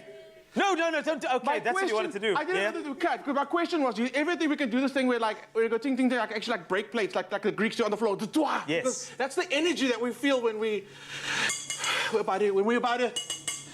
Oh. You know what I mean? You know what I mean? Wow. You know what I mean? Right. I'm gonna calm down. So, if you have any questions for Chef Clem, preferably don't ask questions. If you do, there's a number, 021 110 552. I'm kidding. Call us, please. The phone is right here. And this week's Culinary Hotline is all about chicken. Don't be chicken when it comes to chicken. Be brave. That's why Chef Clem is here. And I actually asked you on Monday if you needed any advice on how to cook chicken, and you want to do it nice, quick chicken. Basically, quick chicken is called quicken, right? Quicken, yes. Quicken, I thought so. And we got so many comments on the Expresso Facebook page. So, Promise Tola actually said this. Morning, guys. Chef Clem, how to cook a chicken, wait for it, in a plastic bag. And don't forget, you also added love you. Thank you. Thank you. That's right. Love it too. And then Belinda, same question in the same area. All right. Yes, please. I would love to know how to get my chicken soft and succulent when roasting it in the oven. All of this comes together. Yes. So you see, if you actually ask your questions online, we answer them. Always. Because you asked, like the chicken in the plastic bag was asked 2 weeks ago, and I said, you know what? I will actually give you a whole segment on it. And chicken in a bag. Yeah. I love it. There's something, I don't know the science behind it, yes, but you put the chicken in the bag, it locks in the moisture, but the chicken still gets brown. How? It's magic. It's delicious. Okay, let's talk about this. I think there's something about it. You know what I like about it? In an oven, I think that some of the natural flavors of the chicken that almost vaporize with the heat are released into your oven. Right. But in a bag, I feel like those little vapor droplets, they kind of rotate within the bag, and that's where the browning comes from. So it's literally the chicken flavor vaporizing and steaming in itself. Professor Wasty. Thank you. Elementary, my dear Clem. Let's talk about this. So, talk to me. Woolies knows this, right? And Woolies caught onto this, and they're like, we're going to take it a step further. So Woolies have these marinating bags, okay? You can actually, you can roast steak, cook steak in it. In the bag. Chicken, steak, lamb, fish, whatever you want. Veggies. Dude, veggies in that would be incredible. Show your veggies some love. Right? Okay? And now I have to, for my vegans and my vegetarians out there, what's up? You All must, right, you must. Okay, let's so talk about it. Woolies All have right? gone the extra step. So Woolies actually shows you step by step how to actually use the bag. And I think it's amazing. It's Wow. mind-blowing. Okay, cool. So Woolies also sell the traditional roasting bags. Yes. Now, please, people, I need to say this, and it needs to be taken in. This is not a plastic pakkie. You can't put food in here and then put it in your oven. So You know why I'm this is laughing, a roasting bag. I legit think that back in the day, right, when money was, of course, a bit tight, my mom put like our bread in it because they were like spare. And there was something about the plastic, and I knew there wasn't like the plastic for the sandwich because there was like another texture to it, and I get it. I know why that was a big public service announcement that you made now. Recognize. Yeah. Okay, cool. So it sounds different too. It sounds different. It feels different. It looks a little different. Be careful. Be careful. Okay, cool. All right, let's go. Let's talk about this. Yeah. I'm going to borrow the sauce from this bag, okay? Because my chicken and my veggies can't like get in here. All right. So, Carl, yes. get me actually yes. big bag. I'm doing. We're going to do like a Mexican vibe. We're going to put a little Si. Mexican because we got the chipotle marinade. Si. Chipotle. Yeah, Chipotle. chipotle, I've got some gracias. baby potatoes and I got some corn ribs and we actually. Gracias, corn. Ah, good Corn. for me. Oh, it's Carlos. Hey, Carlos is bad, man. You said that's mexicano. Nice. I have to say you. Nice. American Nice. and bad, man. It's Okay. Baby potatoes. Yes. Corn. Another thing about the bag, put everything in the bag. Can I just say, I see what you did there with regard to that little corn riblet that you've added to the mix there. I see you. It's showing your veggies some love. Look at that. Just be different with it. Don't do the normal little disc, whole thing. Do a rib. Do a rib. It's nice. Okay, cool. Okay, cool. We got Whole it. chicken. Okay. Another thing, guys, I realized people are taking chicken straight out the fridge and then putting it into a pan or putting it into an oven. You should not do that. Just like a steak, we like to rest our steak for a little bit before it goes into the oven. Yes. Chicken's actually thicker. It's thicker than a steak. So imagine how much chilled meat you got inside that chicken. So take it out of the fridge an hour, even longer. That's room temp standard, eh? Nothing's going to happen. You're not going to get sick. It'll still retain that chill inside there, but you'll get a more evenly cooked chicken. Very, very important. Okay, thank you for letting me borrow your marinade. That's going in there. Yum. How are we going to do this? How are we going to do this? You know what? I feel like I want you to go in and be expressive. This is the whole thing. It's called Expresso for a reason. Express and you and O. Makes sense, yes. right? Exactly. Express yourself. For the women on the other presenters, we'll work it out. Yeah, we will. Yeah, yes, absolutely. right. Okay, potatoes go in. All right, we're going in. Corn go in. Corn goes in. You can add pumpkin, butternut, whatever you want. You see, this is because it's a little bit of static, so I need you to open for me. Okay, I got you And I'm covered. also left-handed. Oh, are you left? Right Oh, you're left-handed. Okay. Yes. So cool. Could have done this for you. Everything goes in. Everything goes in. The chicken goes in. What I normally do is just like toss the chicken around inside the bag. All right. And then get it nice and coated in that seasoning. You can do this. Will it fit? Yes, it will. Yes, it will. Woo-hoo. Okay. Nice, nice, nice. So, the magic of the bag is that, like you said, it locks in the moisture, locks in the flavor. Right. These are the little magic things that you use The locks. to lock it. Cool. So there we go. Take one. This is a one-person job. I just don't see Carl enough, and I kind of want to just have a bit of a moment here. Okay? We don't see each other enough. We That's don't. what we love. Okay, so you wrap around, and then you go through there, huh? that's why the hole's there. You just Yes. split it through the hole, and then you pull. And then you pull, and then we're good to go. Right. Love it. And you've done it. That's dusted. So, okay. on a baking tray, into the oven. Our oven is actually on. Ooh, something's in the oven. And then, you... You see, this is why... There we go, I'm back. Every now and That's then still it gets a bit steamy in the kitchen. It gets a bit That's steamy in what the it's all kitchen. about. Okay. There we go. Right. You spoke about this. The chicken comes out brown. The veggies are beautiful. The veggies take on the flavor of the marinade and the chicken. All right. It's veggies times 10. It's chicken times 10. It's amazing. It's amazing. It's amazing. Chicken in a bag. Guys, don't only do chicken. Do veggies, do steak, do lamb, do fish. Just put it in a bag. Put it in the oven. And done. I love and that question. So how long would you go with the bag? Just a quick one? Actually, a little quicker than a normal oven because of that concentration of the heat. Yes. You can actually roast the whole chicken for like under 40 minutes. Under 40 minutes. Here's the thing. Tell me. I have another question for you. Tell me. But you have to give me the solution in 30 seconds. Okay, go. Somebody asked me about chicken wings in an air fryer. How quickly can you do that, and can it be possible, and can it be succulent, and can it be amazing? 30 seconds, what you got? Chicken, air fryer, start off with 200 degrees, salt and pepper just on your chicken wings to get that skin crispy first. If you don't get the skin crispy first, you're not gonna have a delicious chicken wing. Right, make a marinade, buy a marinade, okay? Once you got the brown in your chicken wings, start basting. Baste in stages. So that reduces the glaze. Yes. You end up with sweet, sticky chicken wings, pull off the bone. Somebody eat the bone. That's how good it's gonna be. So I eat the bone.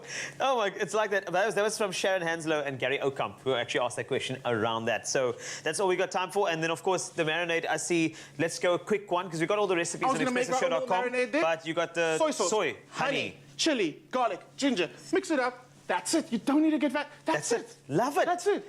And that's all we have time for on the culinary hotline bling. Tick, tick, tick. I had to add that there. I'm sorry. Nice. Thank you. You're welcome.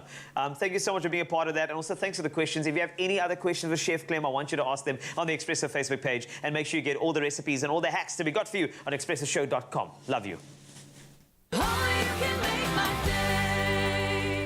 This Wednesday evening at 7:30 on Color Your Plates with Koo. Beloved Seven Delan star Mimi Mahlasela joins the judging panel. I am so excited to be here and I can't wait to taste the food. As 5 passionate foodies compete to create their best plate using this week's hero ingredient. I just love peas, nature's own little sweets. Who will be Mzansi's next cooking star on Color Your Plates with Koo? And the winning plate is... Wednesdays at 7:30 on SABC2.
South Africa, it is time to rise up as we continue the fight against the spread of COVID-19. Whether it's following social distancing protocol or getting the vaccination, now is the time to show Mzansi how much you care. To celebrate and commemorate just how far we've come as a country, we want you to get up and dance.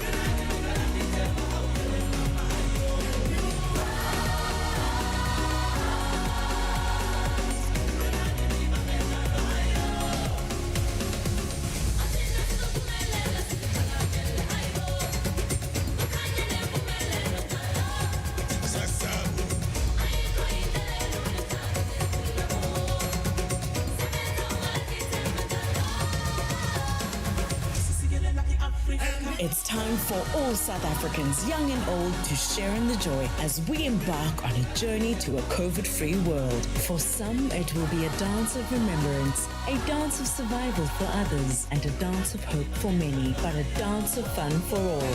Enter as an individual, as a family, or even colleagues. Get everyone involved. Follow our step-by-step tutorial and win.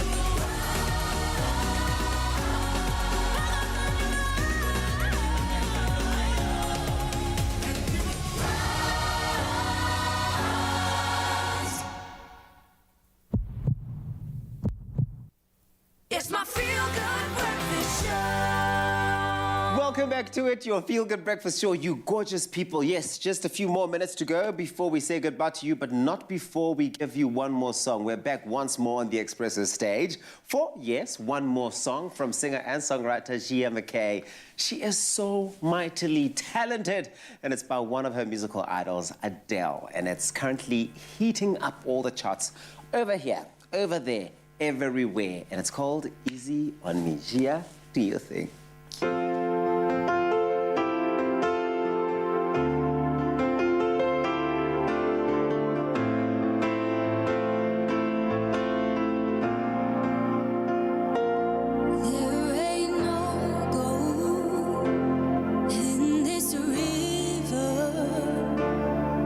I've been washing my hands in forever. I know there is hope in these waters, but I can't bring myself to swim when I am drowning in this silence, baby. Let me in. Go easy on me, baby. I was still a child, didn't get the chance to feel the world around me. I had no time to choose what I chose to do. So go easy on me.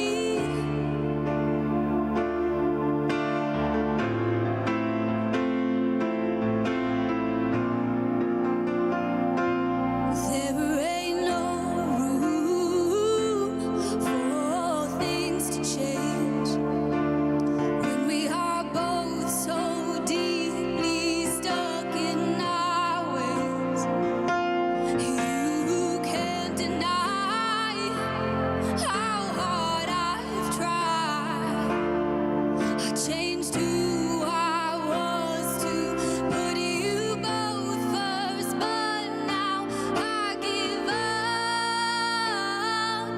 Go easy on me, baby.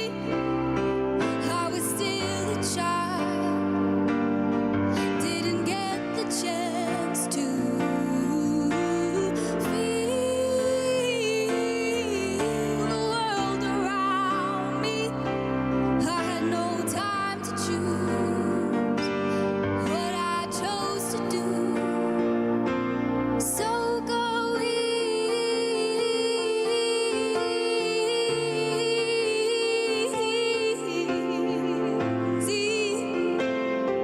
on me. I had good intentions and the highest hopes, but I know right now it probably doesn't even show. Go easy on me, baby. I was still a child, didn't get the chance to feel the world around me. I had no time to choose what I chose to do. So go easy on me.